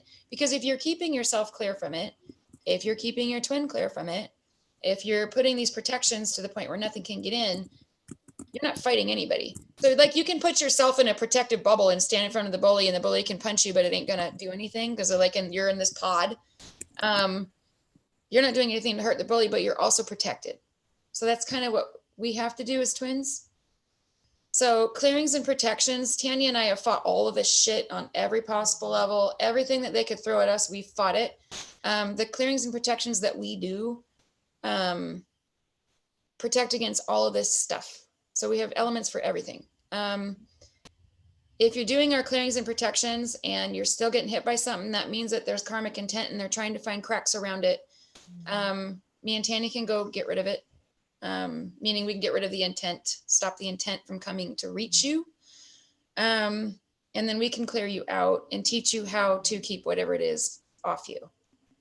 Because really all we can do is, it's like you're shielding yourself from somebody smacking with you a stick. smack you with a stick.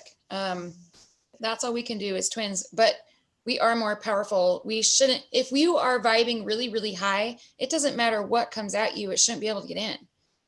So your best line of defense is keeping you and your twin vibing so damn high that it's like a bug zapper.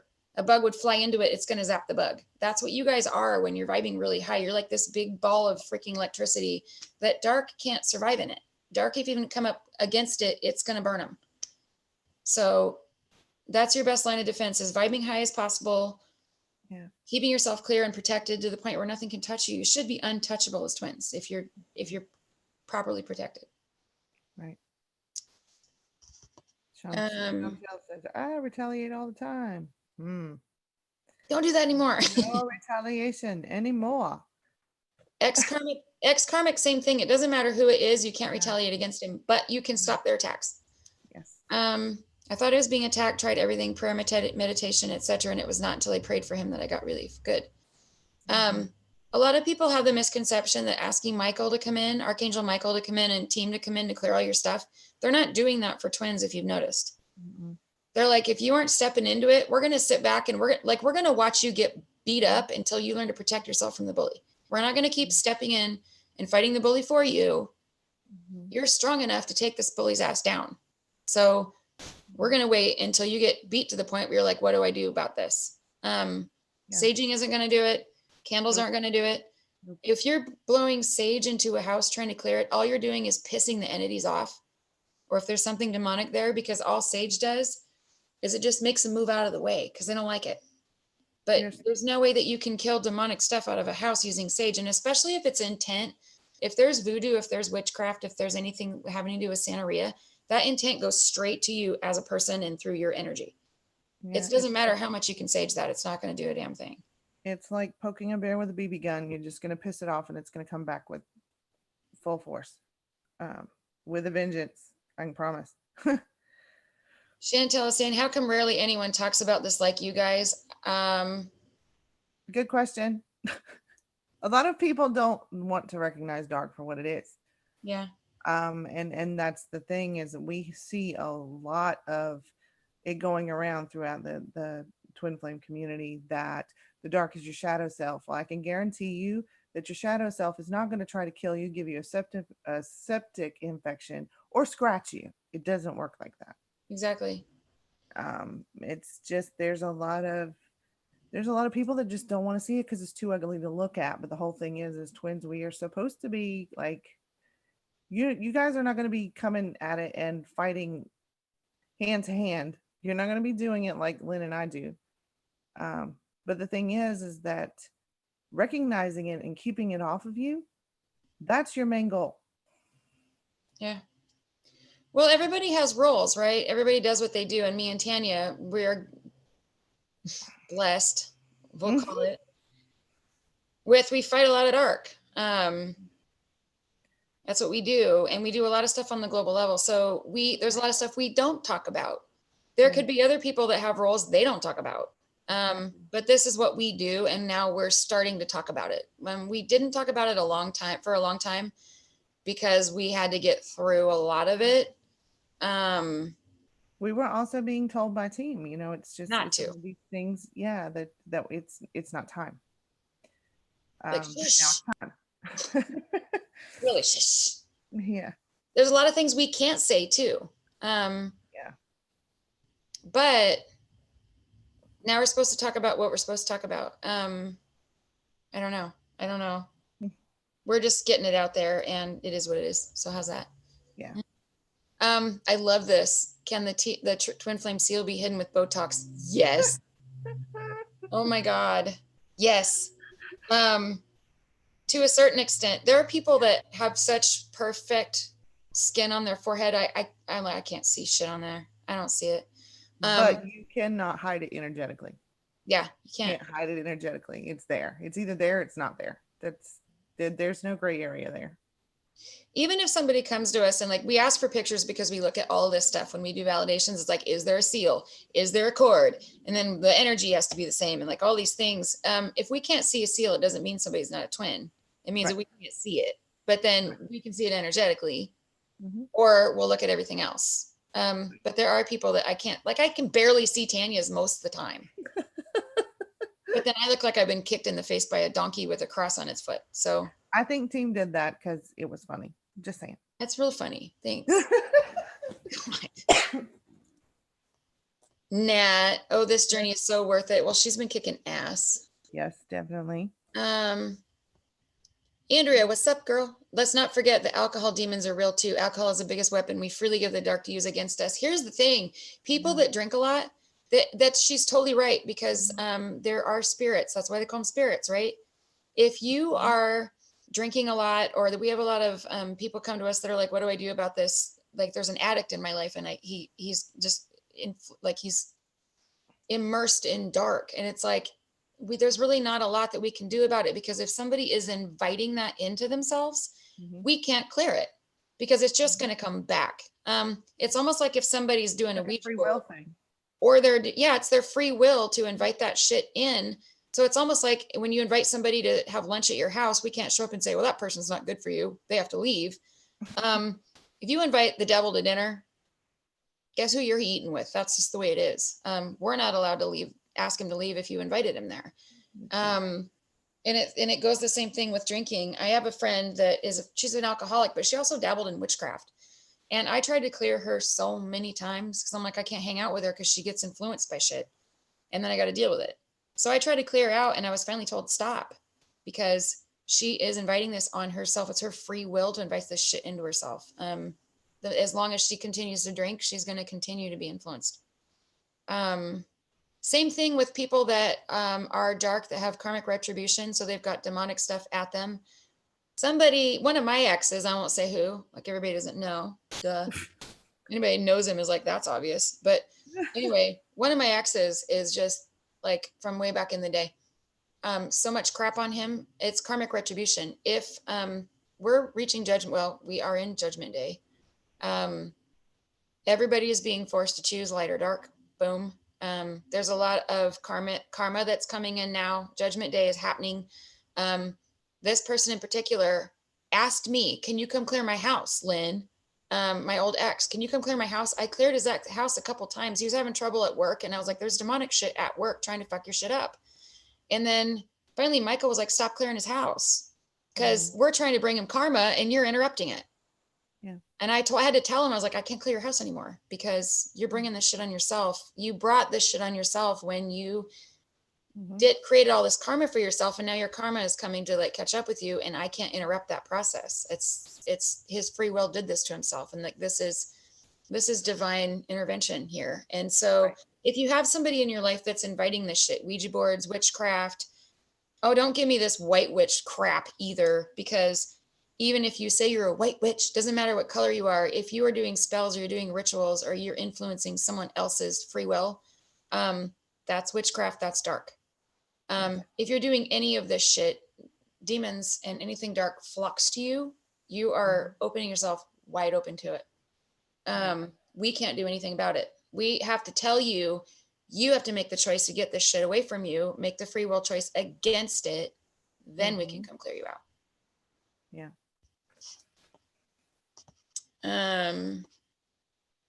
Thanks, Chantel. The real reason for physical separation is like a treasure map ripped in half. Each of you has a half template, just in case, God forbid, something happened to one of you, all the eggs aren't in one basket. I love B. Lee. I don't know if this is a male or female, because I don't know specifically who this is, but the greatest post ever. Something about, I see my twin like a snowflake. And then I was like, oh, I want to read that. That's so great. Like the energy of it is like a snowflake. And then I went to go read it, and it was totally disappeared. And then they posted today. I was like, where the hell did that go? I was like, I don't know. Cause it disappeared. So it's on our last video. Go look for it. Cause I'm like, can you please put that back? Cause I didn't get to read it. But I love the analogies. Like Michael gives me weird analogies like this to describe stuff. It's so amazing.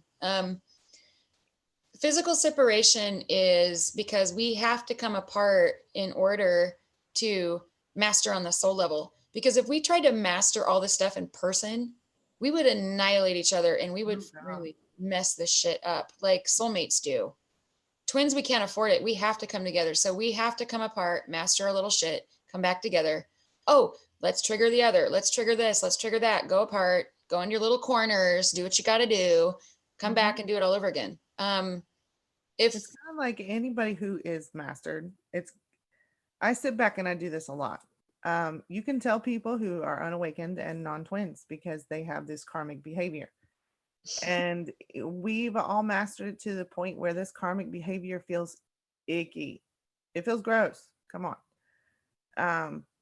But it's kind of funny. The energy signature is there because where we've moved past this point where we're supposed to be handling things in a healthy manner. And karmics definitely have a signature. Definitely. Yeah. And when I say karmic behavior, I mean unawakened behavior. Yeah. Not mass, like stuck in blocks and ego and all that kind of stuff. That's what I consider karmic behavior. Exactly. Thank you. So many fake ones. Yeah. Well, there's a lot of people out there that are like, they're trying to make money on this journey, and they're like, they're capitalizing on it, and that's not what it's about. And so there's a lot of people that have followed them and really have bad info because they don't understand the journey, and it's tragic. And we talked about that, but thank you for that. It's a fail safe we put in. I'm almost like afraid to read Beely's stuff now because it's so crazy. I love it, but it's funny. It's a fail safe we put in place as a safety net. You will physically put the two half of the DNA together when it's time to repopulate the planet. Yeah, the repopulation. And you mentioned something earlier, B, about the pole shifting. All of this stuff is in play. We're in Revelations. We were in Revelations 8, a month or two ago. But everything is shifting so fast and shit's popping so fast that we're probably in another stage, although the Bible has an out of order. Yeah, it's skipping around a lot, guys. So retro, I'm so not on the idea. Energies come in, we ride it like waves. Yes. How do we protect ourselves from the G? Thank you for not making me say it. That's wonderful. There is a protection that we can do that we do. We need to add this. Actually, it is in some of the protections that we have on our recordings, our meditation protection and clearings. We did add the blank G in there. This G. God. They literally will shut your shit down. Anyway, but it's real because it's taking it's bringing the vibe down. They're going to come at this at different angles, but that's one of them. And that's really powerful, especially for clairsentience. There's an element that you can add. When we do clearings and protections, we fill the entire you and your twin through the cord all the way out your auras for some of these elements, but we have elements that counteract these type of frequencies and these type of things. This one is actually a natural earth. Shit. When I do it, I just spit it out usually. It's a naturally occurring earth elements. It's almost like this lava that's deep in the earth that basically it's all the elements that naturally counteract this stuff. I don't know how to explain it, but I can tell you what, anyway, it's in our clearings and protections. We should probably do just one on that. But if you want to do it, we have clearings and protections that has that in it. Like $11. We have some thorough ones that explain it more, but you can pull this through your energy and through your twins and leave it there. That basically it clears it out. It's kind of like a filter. So it's like you're filtering your energy, you clear it all out. It's like if you take, zeolite, they use zeolite to clear water. Like when there's been a nuclear blast, like Chernobyl, they'll take zeolite, they'll filter the water through zeolite to get the radiation out of the water. This is kind of the same type of thing where if you feel the energy and the aura and the person on an energetic, on a soul level with intent that you're using this to clear them out, and then you leave it in there as a protective barrier so that nothing getting in can penetrate it.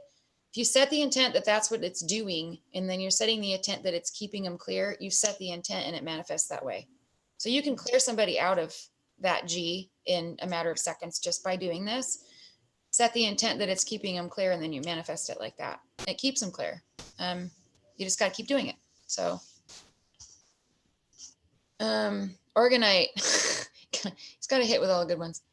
Organite defenses are the best defense against the cell towers and energy weapons to a degree. To a degree. As twins, we can do stuff energetically that manifests this through your entire being, through your entire soul, through your entire twin. because you can't put organite on your twin from a mile away. And if you're like my twin, you'll stick something in your pocket and then you'll never see it again. Oh, it's there from 3 months ago. Oh, okay. That's Oh great. yeah, I was supposed to carry that around with me. Who the hell wants to carry rocks around with them? Most DFs have them in their bras. But even those things, organite, first of all, I don't even want to get into that on here, but some things are being regulated now because they clear this shit. But that's only going to be good for you. It can help you to a certain extent, but it's not going to completely clear you out. What you can do on the soul level, your energetic intent as a twin is going to manifest instantly for you and your twin. You can even clear an entire house. You can clear everybody as a twin. You can set intent and do energetic work that will clear the shit out of everybody you know. You can line them up in your head and be like ding, ding, ding, ding, ding, and bing through all of them. I have like 11 people on my side and 6 people on Tanya's side and me and my twin that I clear every single morning and every night. And I put all these protections and clear them in all these ways every single day.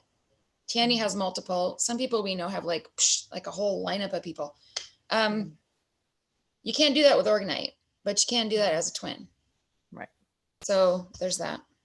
Yeah. But I totally agree with you. Like I left organite at my parents' house because I want them to be armed as best as possible. So like when my mom sits and she's got some illness stuff going on, I have a big bowl of certain stones that I put there that will help her. Organite is one of them. So yes. By team, do you mean God and the archangels? God, number 1. Holy Father God, not just God. Don't say God.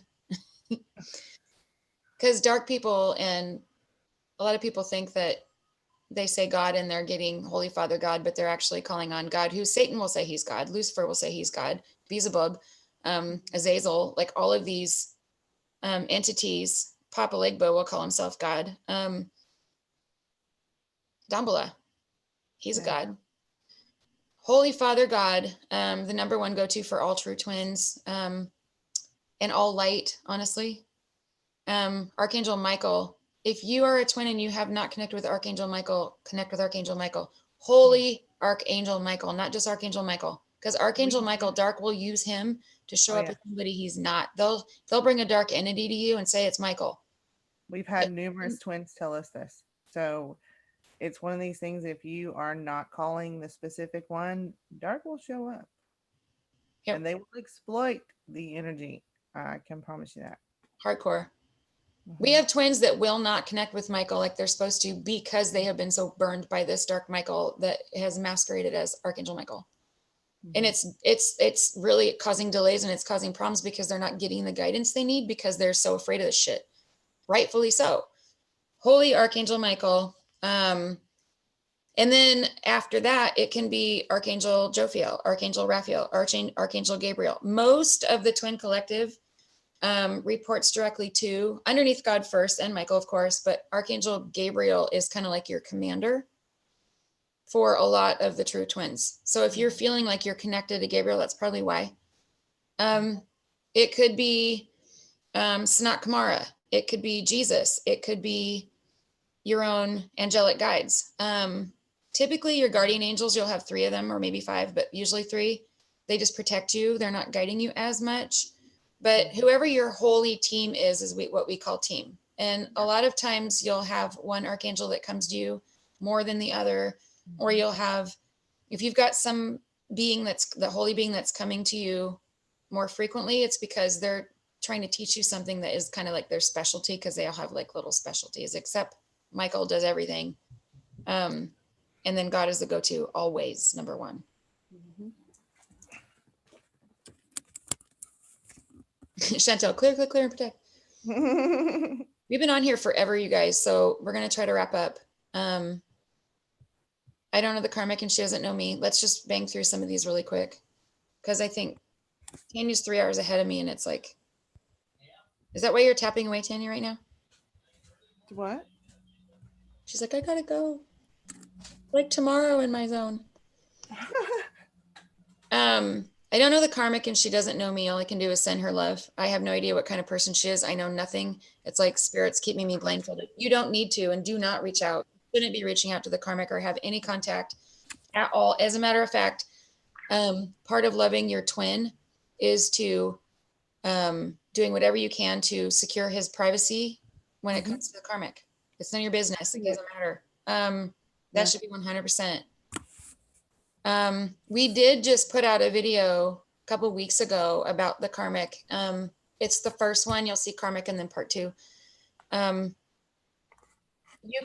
you can do is release them. Just say, I accept that they're there or they're not there, or it doesn't matter what's going on, but I totally release, like, I'm supportive of that person in whatever way I can be and just accept and love them no matter what. It is the best thing that you can do. Love that we talked about earlier, the unconditional love, acceptance and compassion. And trust me, for the karmic, it's the hardest thing to do. But yeah, he brought up a good point that if you can actually unconditionally love the karmic, you're mastered as all shit. Just saying. Because a lot of these karmics that are dark and are bringing dark, it's very hard to move into that space. But once you move into that space, you truly understand what unconditional love is. If you can unconditionally love someone you dislike or who has done you wrong. So. Yep. And the thing is too, is the DM feels like stuck in the middle a lot of the times. Like the ones that we work with, they're like, psh, the pressure from having two things in their energy it's immense. And DMs are good people, right? So they're like battling. A lot of them are battling with this because they want to do the right thing and they want to like loyal to everybody, and they're put in this weird position. They don't like it. And someone actually, I can't remember if it was a DM or what it was the other day, but they were saying that no matter what they do, somebody gets hurt. Yeah. Somebody gets hurt. It's either the DF or it's the karmic or it's the children, or it could be anything. Yeah. So they're kind of stuck between a rock and a hard place going, I don't know which is the less of the two evils. How can I do this with the least amount of resistance and harm and pain?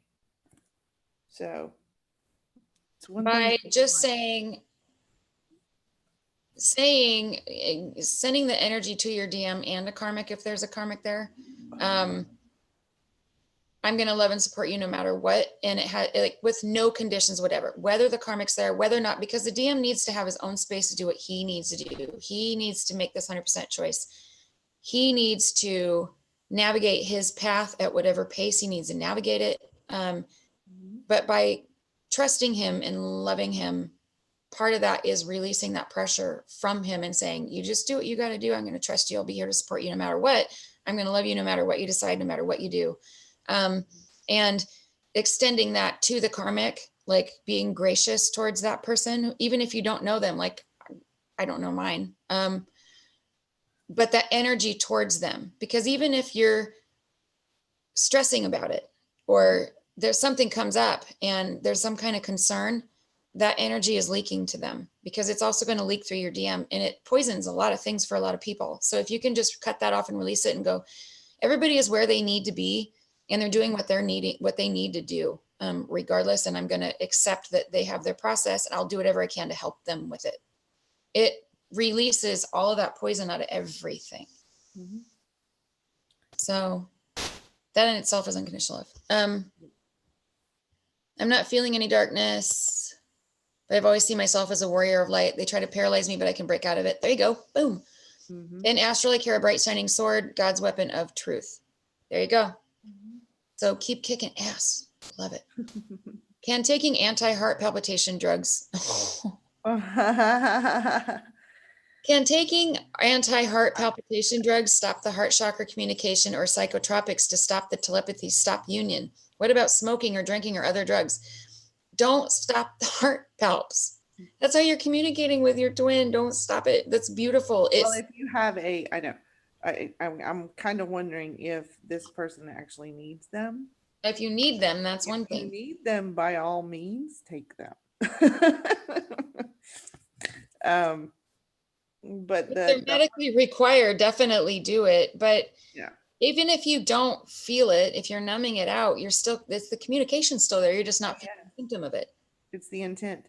Yeah. A lot of all the soul stuff that we do is intent. That's Well, all it it is. sounds like she's saying, can taking this to stop the heart chakra communication, or psychotropics to stop the telepathy, stop the union. What about smoking or drinking or other drugs? If you are stopping your soul level communication, if you're stopping, like if you're avoiding it like the plague, and I hate to say that, I can't even say that anymore. Yeah. God, that's rude. If you're avoiding your soul level connection, what's going to happen is your soul level connection is going to disintegrate. Yes. That is not only going to stop union, but that is going to prevent Uh-huh. you from moving into your twinship at a certain point. If, like God says, if your 3D is lacking, it's because your soul level connection is starving, basically. If your 3D is suffering, It's your the 5D and the telepathy and the cord, like we said earlier, is the most important thing. We can't drill that enough. Yep. I mean, Because without it, you've got nothing. And we see people that have gone off path because they didn't even know. I mean, this happened last week. Somebody went off path, well, a while back, but whatever. They're not on path now because they didn't even know that they were supposed to embrace the 5D with their twin. So they weren't leading them on the soul level, weren't connecting, weren't embracing that bond. It's like, you got to feed it.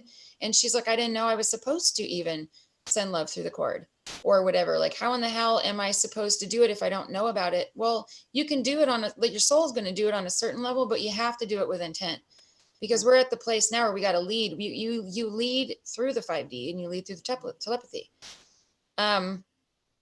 all those things, yes, can Will bring actually start to get brittle, and then it looks like cheesecloth, and then it like starts to mist, it turns into mist, and then it just dissipates into nothing right.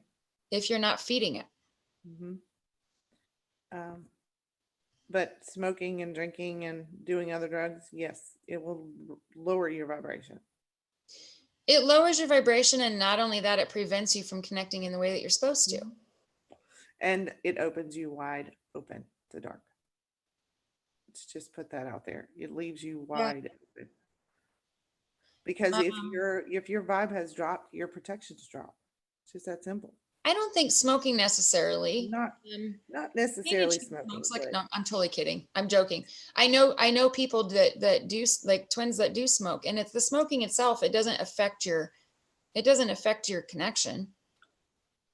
Drinking can be, though, because if you're getting like bombed, or if you're like to the point where you can't, um, if you're getting to the point where, I mean, if you're buzzed to the point where you can't connect, I mean, it's going to affect your connections. So if you're drinking a lot, you're going to numb your connection. If you numb your connection with your twin, then your twinship's going to suffer. yeah. If you don't build your connection to the point where you're in mastery and you're leading your twin in on the soul level, then you're going to have a really, really hard time getting to union, because you got to master that first. So I would work on that. I wouldn't worry about the smoking, but the drinking, I would like, I mean, we have people that are like, holy crap, I'm 23 and I'm out having martinis and shit. So is that going to be a problem? It's like, as long as it doesn't affect your connection, as long as you're going in and you're embracing, like, you want to have a martini and fall asleep, go ahead, but make sure you're connecting with your twin in 5D. Mm-hmm. Like, your twin needs to be a priority. Yeah.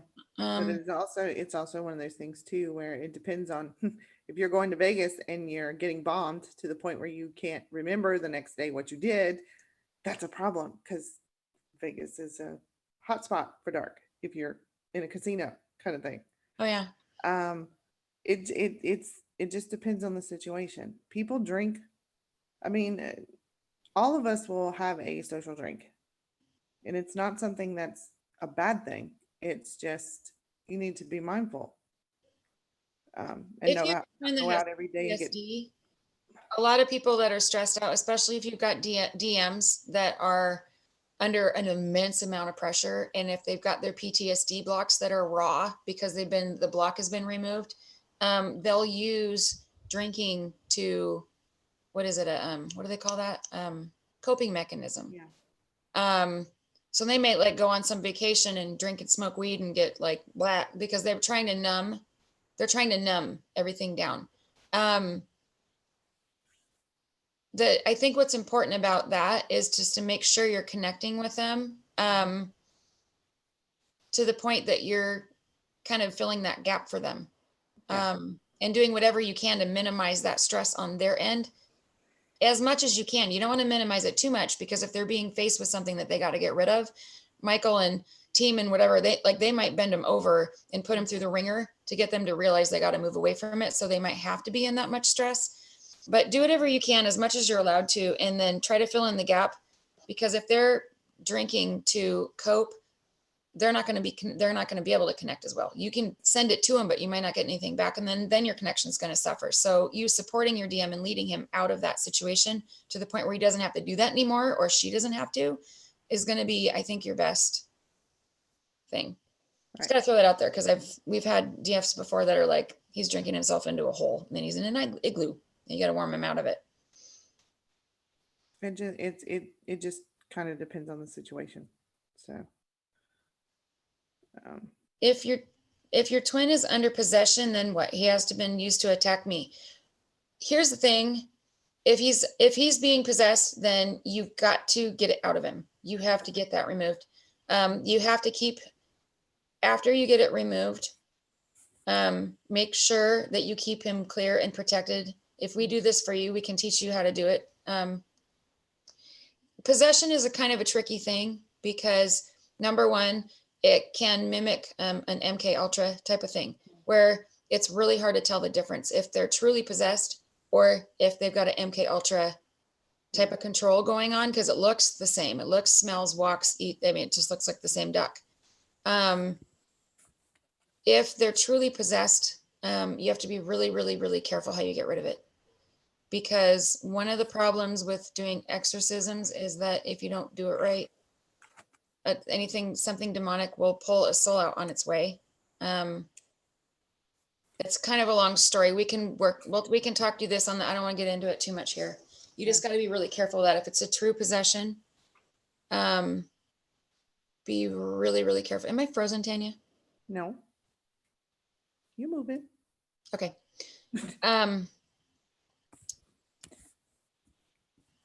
Important to determine whether it's a possession or it's an MK. If it's a possession, you got to handle it right. So if that's what you're facing, Tanya and I can clear that out for you and figure it out.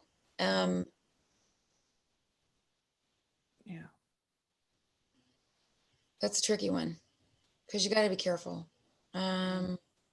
Especially if it's been used to attack you. That sounds like more like an MK thing than it does demonic, honestly. Yeah. Because it would be something that we would have to go in and actually read to find out what was going on. Because if it's an MK thing, there's multiple people involved. That would be like a dark midi with org, but it's an easy fix, because once we find it, figure out which one it is, we just go in there and deal with it, and then you'll just have to maintain him being clear afterwards. Right. Because with both of them, a lot of times they don't remember what they did afterwards. It's like it completely takes them over to the point where they'll be fighting it. Sometimes they can't fight it. They might know they're trying to fight it. Some of them can recognize it and pull themselves out of it. But afterwards, there's a lot of this, holy crap, what did I just do? What did I create? Oh shit. And then they go into this panic place, and then they disappear for a while. It's not good, but there's ways to get through it. And it's easy because you're a twin. So there you go. Right. Reach out if that's what's going on. Holy Father God. Okay. Karmic women's only want more money. Poor real DFs. Thanks, Andrea. I had terrible heart palps for weeks now. Is that my twin connecting, making this happen? Yes. Twin palps are amazing. Yeah. It's either stress, like you're feeling him stressing about something, or he's thinking about you. He's sending you love. It's like an active communication. So anytime you get heart palps, be like, oh, what's my twin trying to tell me right now? Because it could be even they're excited. I've had very strong palps to the point where I was dizzy and I couldn't breathe. And I'm like, what is going on? So I reach out and he's like, oh, I'm just having a conversation. So I'm like, oh, it's excitement. Okay, this is a good thing. Yeah. So it could be a myriad of things. So definitely try to figure out um, what's going on, because The it could heart be, palps are a direct connect to your twin. yeah. Usually if I feel like I was like, boo, damn, I just feel like I just got thumped. I'll just drop and go, okay, like go into 5D or go telepathically and go, hey, what's up? What's going on? And you can just have this conversation or whatever you do. That's not what I say, but I go in and I determine, do I need to help with something, or is this just random, whatever. Go in and have that conversation and figure out what it is. But heart palps are good. Yay. Sherry saying in Time of Dark Karmic, the other TF became possessed. Would you still continue 5D work with them? Would it make me susceptible to the darkness? No. Dark can't get into 5D. No. If you're truly in Always. 5D or higher, I'll say that. Good point. Yeah. Make sure the intent is 5D. If you're going into 4D, you're wide open. Yep. But dark can't get into 5D. You can take your twin into 5D, and especially if he's got dark, go in there and take him in there with twin. You can even ask team what they can do to help. Yeah.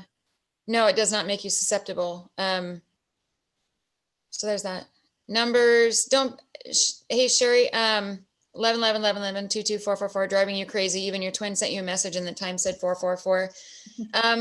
If you're receiving number messages, that means your guides and your team and your God and team is trying to talk to you. We're kind of trying to encourage all twins to quit looking at the numbers, because you're going to get loaded with them, especially right now. They're trying to talk to you. They want you to pay attention to what your guidance is. If you're seeing it, then go to team and go, okay, what is this all about? Like, because this is driving me nuts. But they are definitely trying to talk to you about something. So Peta's saying paranormal priestess. She's really good at explaining things. She says that AA Michael and team are working with a masculine now.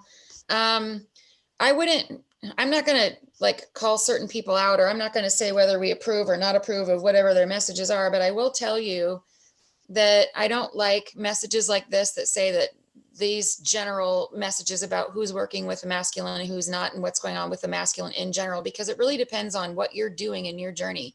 So there's a lot of team and Michael working with the masculine right now. If the DFs are actively pursuing that action, that is something that we've been talking about for the last 6 months. It's you've got to get your team, part of mission for DFs is getting your team to work with the masculine, getting your masculine in to the point where he's doing this on his own. He should be getting his own messages and his own guidance if you're working actively with it, but you've got to be part of that. You've got to be going into the 5D, working with your DM, having team come in, step in, and teach your DM on the 5D level and as much in the 3D as you can to get his guidance himself, because he's supposed to be as strong in this as you. And a lot of them have religious blocks, or some of them are really good at connecting with team, but then they need help with other things. So I absolutely agree with her that, team and Michael are working with the masculines, but it is also our job to make sure that we're powering this and driving it home. What I wanted to say was it's not an excuse for you to neglect them or negate actually taking them up to the 5D and working with team themselves. Because the thing is team will step in and they will help so much. And then it's okay, so we're going to put in what you put in. If you're not putting in 100%, we're not going to put in 100%.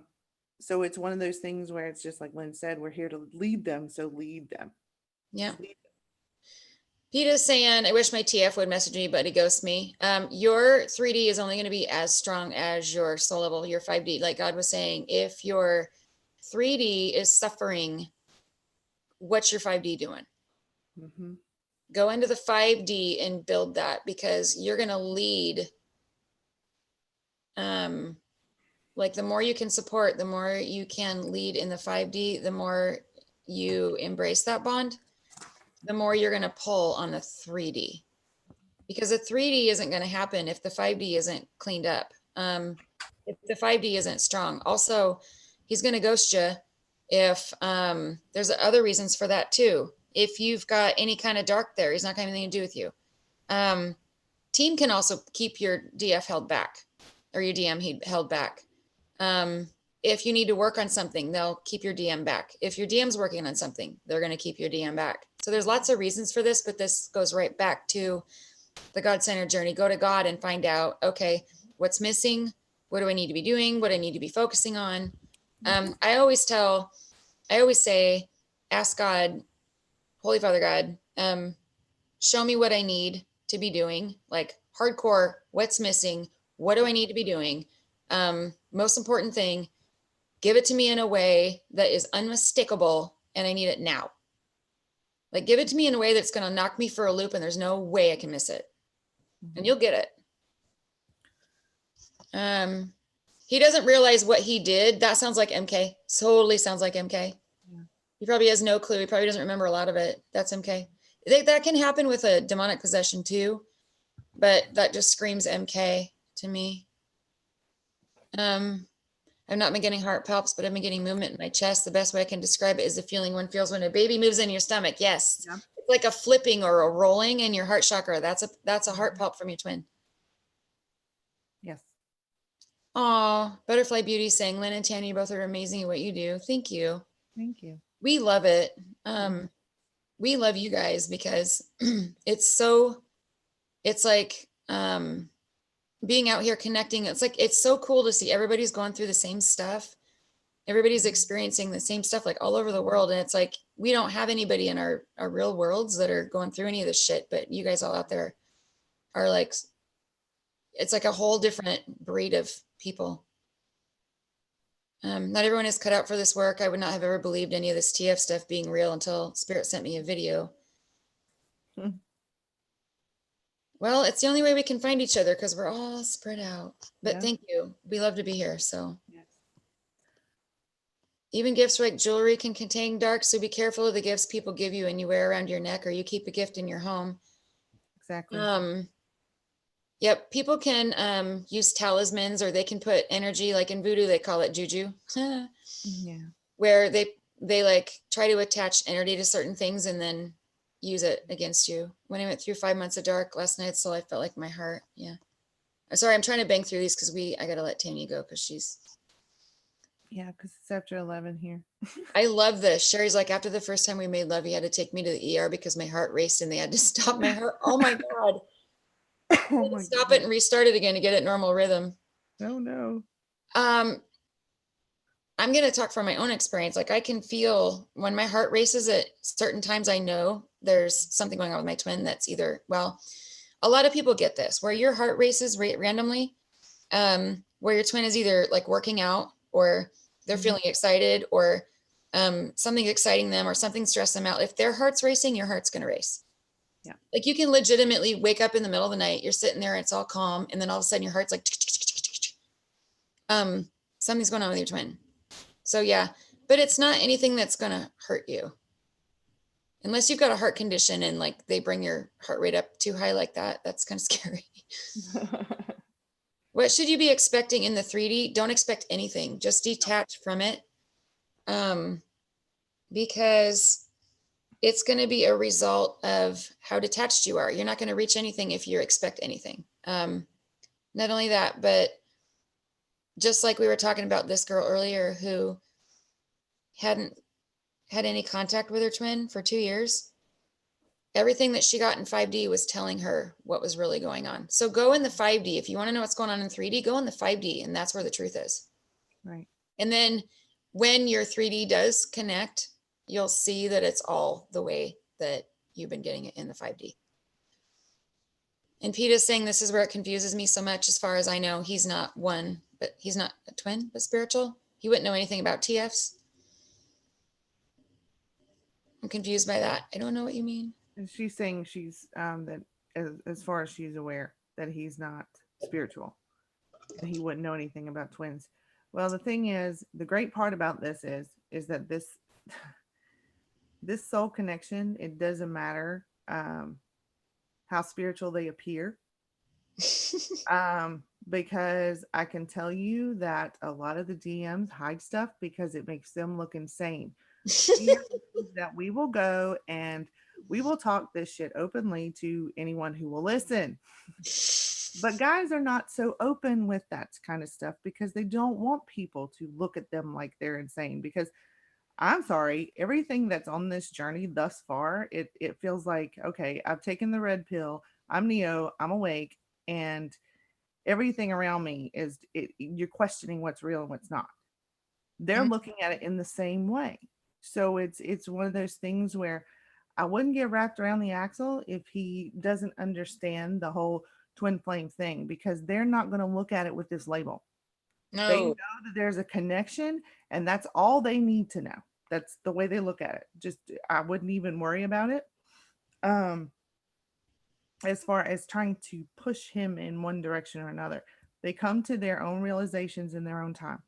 I wouldn't even bring it up. No. Let them bring it up. If they want to talk about it, they'll bring it up, but they need to figure it on their own. There's so many times where we connect with DMs and it's like, what the hell? He's totally lost his mind. We go in there and like, what the hell is going on with him? And Michael will show like a flash of like the, one of the scenes from the Matrix where Neo, he pops out of that goo, that like red colored goo. They drop him in this tank and all the shit pops up and he's freaking out. And when he goes through this process of figuring out this stuff and they show him this crazy shit and then he's like, let me out of here. And he's freaking out. It's kind of like, this is crazy shit. Like it looks like Marvel comic stuff. A lot of it, especially if you're fighting dark, it's like, what the hell? I just shot fire out my hands. Okay. This looks like crazy shit, They but don't understand these labels. They really don't. So the only reason, I mean, there's such a stigma behind all these labels, for one thing, that it's almost like we want to just toss it out the window and be like, okay, let's talk. We need to call it something else. But the only way that a lot of people understand it is if we use this specific label. mm-hmm. There's stigma behind this big time. It's been overused, overworked, and yeah. I'm like embarrassed to say it out loud unless it's in this Mhm. community. Right. Because even in this community, like we didn't even want to name this. I didn't want anything to do with it. Like we talk about the 144. We'll call you guys 144 because the twin flame has been so misrepresented that it's humiliating to even utter it. Um, but that's what we were and that's what we are. And um, so there's a stigma around it. The DMs don't want to talk about it. And they want to, it's kind of like, I was connected with one the other day and he was like, I don't want to talk about it until I fully understand it because then I don't want to ask questions and not have a good debate, or I don't want to sound like an asshole or an idiot. Um, some of us have DMs where they want to argue to the death because they see it a different way than we do, or Yeah. it's kind of like you're going to see it the way you see it. They're going to move into it the way they're going to move into it, and then if they want to talk about it, let them talk about it. But other than that, I wouldn't pound it into them. Mm-mm. They'll Like come to you when they're ready. Yeah, like Pete is saying how much harder it must be for the DM. He would have no one to talk to. At least the DF are in communication with other DFs. Exactly. Well, we're wide open. We're Yeah. wide open to DMs. I mean, we totally invite the DMs. It's like, oh, holy crap, like they need somewhere to go. But they're kind of in the same place that we were back in the day, where it's like we figured out we're twins and then we have to go figure out what the hell this means. Yeah. Well, the thing is too is they're more they focus on more logical things, where women, we are emotionally driven. Yep. So we're going to come at this from a completely different standpoint. And where women will talk about their feelings, not a lot of DMs are, especially if they're specifically a masculine energy, they're not going to seek it like we do. Um, which there's nothing wrong with it. It's just they're going to come to their realization when they come to it. Then they'll come to you when they're ready to ask questions, that kind of thing. Their logical mind is fighting with them big time. Oh, yeah. One thing you can do too is you can set the intent that you're kind of just like numbing down this logical mindset. I'm going to be really careful about how I say this on here. So if you guys want more details about that, we can help you do this. but really just kind of like quieting down the logical mindset, opening up, like taking the heart area as a big red heart area, moving that energy up into the head. So it kind of is like in the thinking area. So they're moving from their heart space more. It helps them move from the heart space more. It kind of slows stuff down because this isn't a 3D journey. This is a soul level journey. We're supposed to be moving from our heart space into what our souls are calling us to do. And if we're going to sit here in a 3D mindset and spin around and try to justify and rationalize all this stuff, it's never going to work because this isn't there's nothing rational about this. No, absolutely not. The only way to actually explain it is through physics, quantum physics and frequency and energy and light and the unified field. But how many of us are going to sit there and have this conversation with our twins? I mean, if we justify this on a scientific level, we can do it, Yeah. but it's gonna create a hell of a headache. Some of them actually are doing that, having these sweaty debates. But it doesn't really matter. We're being called to do what we're being called to do, and that's move on the soul level to where we're being guided to go. And as long as you can get you into a higher vibration, your twin is going to be receiving this guidance, and it's going to make sense to them. The higher they vibe, the more connected they're going to be, the higher of an understanding they're going to have on a conscious level, and this shit's just going to make sense to them. So then you can also take them or ask team to give them whatever they need in the 3D. It's going to trickle in. It's not going to flood like it does us, but it's still any amount of information that they can actually get that's going to help them. You want them to have that information. So there's nothing wrong with it. ask for, keep going, Tanya, I'm sorry.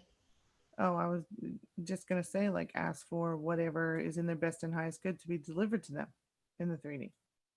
But it's going to trickle very slowly, though. Yep. Because team will give it to them in a way that they'll understand it. So it may not be like God standing there with a big flaming or like a big robe in a, you know, looking like God and standing right in their face and waving at them going, hello, here I am. This is what I want you to do. And like handing them a scroll. It's not like that at all. They're going to tiptoe in as much as they're being accepted in. Yeah. And they will give it to them in the message in the way that they're going to receive it. They might not even know they're getting it from team. That's obnoxious. Sorry, that's my email. They may be getting it in multiple ways. They may be getting, all of a sudden they'll get an epiphany, or something will drop in their lap, or somebody will say something to them, or they'll run across something that's going to be like, holy crap, that totally makes sense to me now. Some people are seeing stuff in code, messages from team from code. Some people are getting analogies or seeing visions, or they're hearing stuff, but they're going to get it whatever way they're comfortable in getting it, in whatever way they're going to understand it. And you can ask for that. Like, I'm asking for divine intervention for Holy Father God. Give it to him in a way that he's going to receive it in a way that's unmistakable for him to understand it. Yeah. And they will. Right. We're almost done. My TF woke up when we met. Channeled angels confirmed we were TF, said he was to be my spiritual warrior and help me with mission. And then all the dark beings walked into his life. Of course, because they're like, oh, you're twins? Perfect. Thanks for like pointing that out. And then they're just going to attack the hell out of both of you. Yep. Pretty much. So, trying to slow you down. That's all. Yep. B. Lee is saying that's all me and my babe do is talk physics. I love it. That's so funny. How often should DFs reach out in 3D, or should we not reach out? If you are feeling compelled, like hardcore compelled to reach out to your DM, check with them first, go into 5D and ask them, is there something that, like, is this really coming from them? And I would ask team if it was a good time. Yep. Because that is kind of sticky in itself. It just depends. Like we were talking earlier, each individual dynamic is different. Some people have asked for more 3D. Some people have asked for a complete 5D. So it just depends on what your separation dynamic is. Yep. That would be the safest way to do it, is to go in and ask team and to ask them. Yeah, get the validation from team and your twin. And if you feel like because there's some, like, if you've had 3D with your twin, you're going to need to have connect time. You can't cut that off and expect things to be okay, because you're designed to meet in 3D. Yeah. If your twin is going through something and feels like you have to connect, it can be like a critical thing where it's like they might snap if you don't. So just kind of, just like Tanya said, ask your twin in 5D through telepathy, and then be like, okay, if you're supposed to just reach out and email them something, sometimes you just might get so compelled to, oh my God, I have to send them this right now. Ask and then send it. But just get your guidance on that. Thank you, PETA. Yeah, moving away from the sexual, because it's astral sex is where it's at. Astral sex the shit out of him in the 5D. They love it. Yes. It also helps to keep your vibe up. Yeah. Big More time. energetic. It's an energetic merge is what it is. So it's powerful. Yes. It cleanses you guys both too, and it sends this ripple of like high vibing shit out. Like, whew, it's powerful. Yeah. Astral sex. Just make sure you're connecting with your 100% true twin. And you're navigating it in 100% holy truth only to make sure you're not getting messed with. Last thing. What's weird is I've had a connection with 144,000 from years ago. I can never explain the pull I was feeling, but who could I ever share what I was feeling with? Thanks, family. Oh, awesome. Thanks. Thank you, guys. We will be back when we can on YouTube Live, but we try, but we always get things drop in our lap, and then we end up moving and doing things that we got to take care of. Yeah, but I really love how engaged you guys have been and asking these questions. These are really, really good questions. Yeah. So. Tanya and I, we prioritize private sessions in our groups. In the platform, we have live meeting groups. Check that out, Twin Flame Central. Go to our website, everything's there. Somebody had trouble finding a validation session today. If you're looking for a validation session, go to the website. There's 4 pictures. One of them says private sessions or sessions. Click on that. It'll say validations. Click on that, and it's either a walk-in or a twin validation. That's where you find that. We prioritize our sessions, our time with our groups on the platform. And then we have Facebook groups that are super interactive. We have a bunch of amazing twins in there that are all really positive and supportive. We have a hardcore twin group. And then we do lives we have 3 different groups in the platform. 2 of them have different levels of live meetings that are just them. We go on Zoom and everybody gets in there together so we can interact actually. So go check that out. That's Twin Flame Central. Don't forget to put a 9N on the video. Yes, live in light. Thank you, guys. We will be back at some point. Yes, we will. Yay. Thanks for joining us. Yes. See you around. Bye. I don't remember how to stop this. That's always the fun part. Hold on. Bye. My mouse won't work.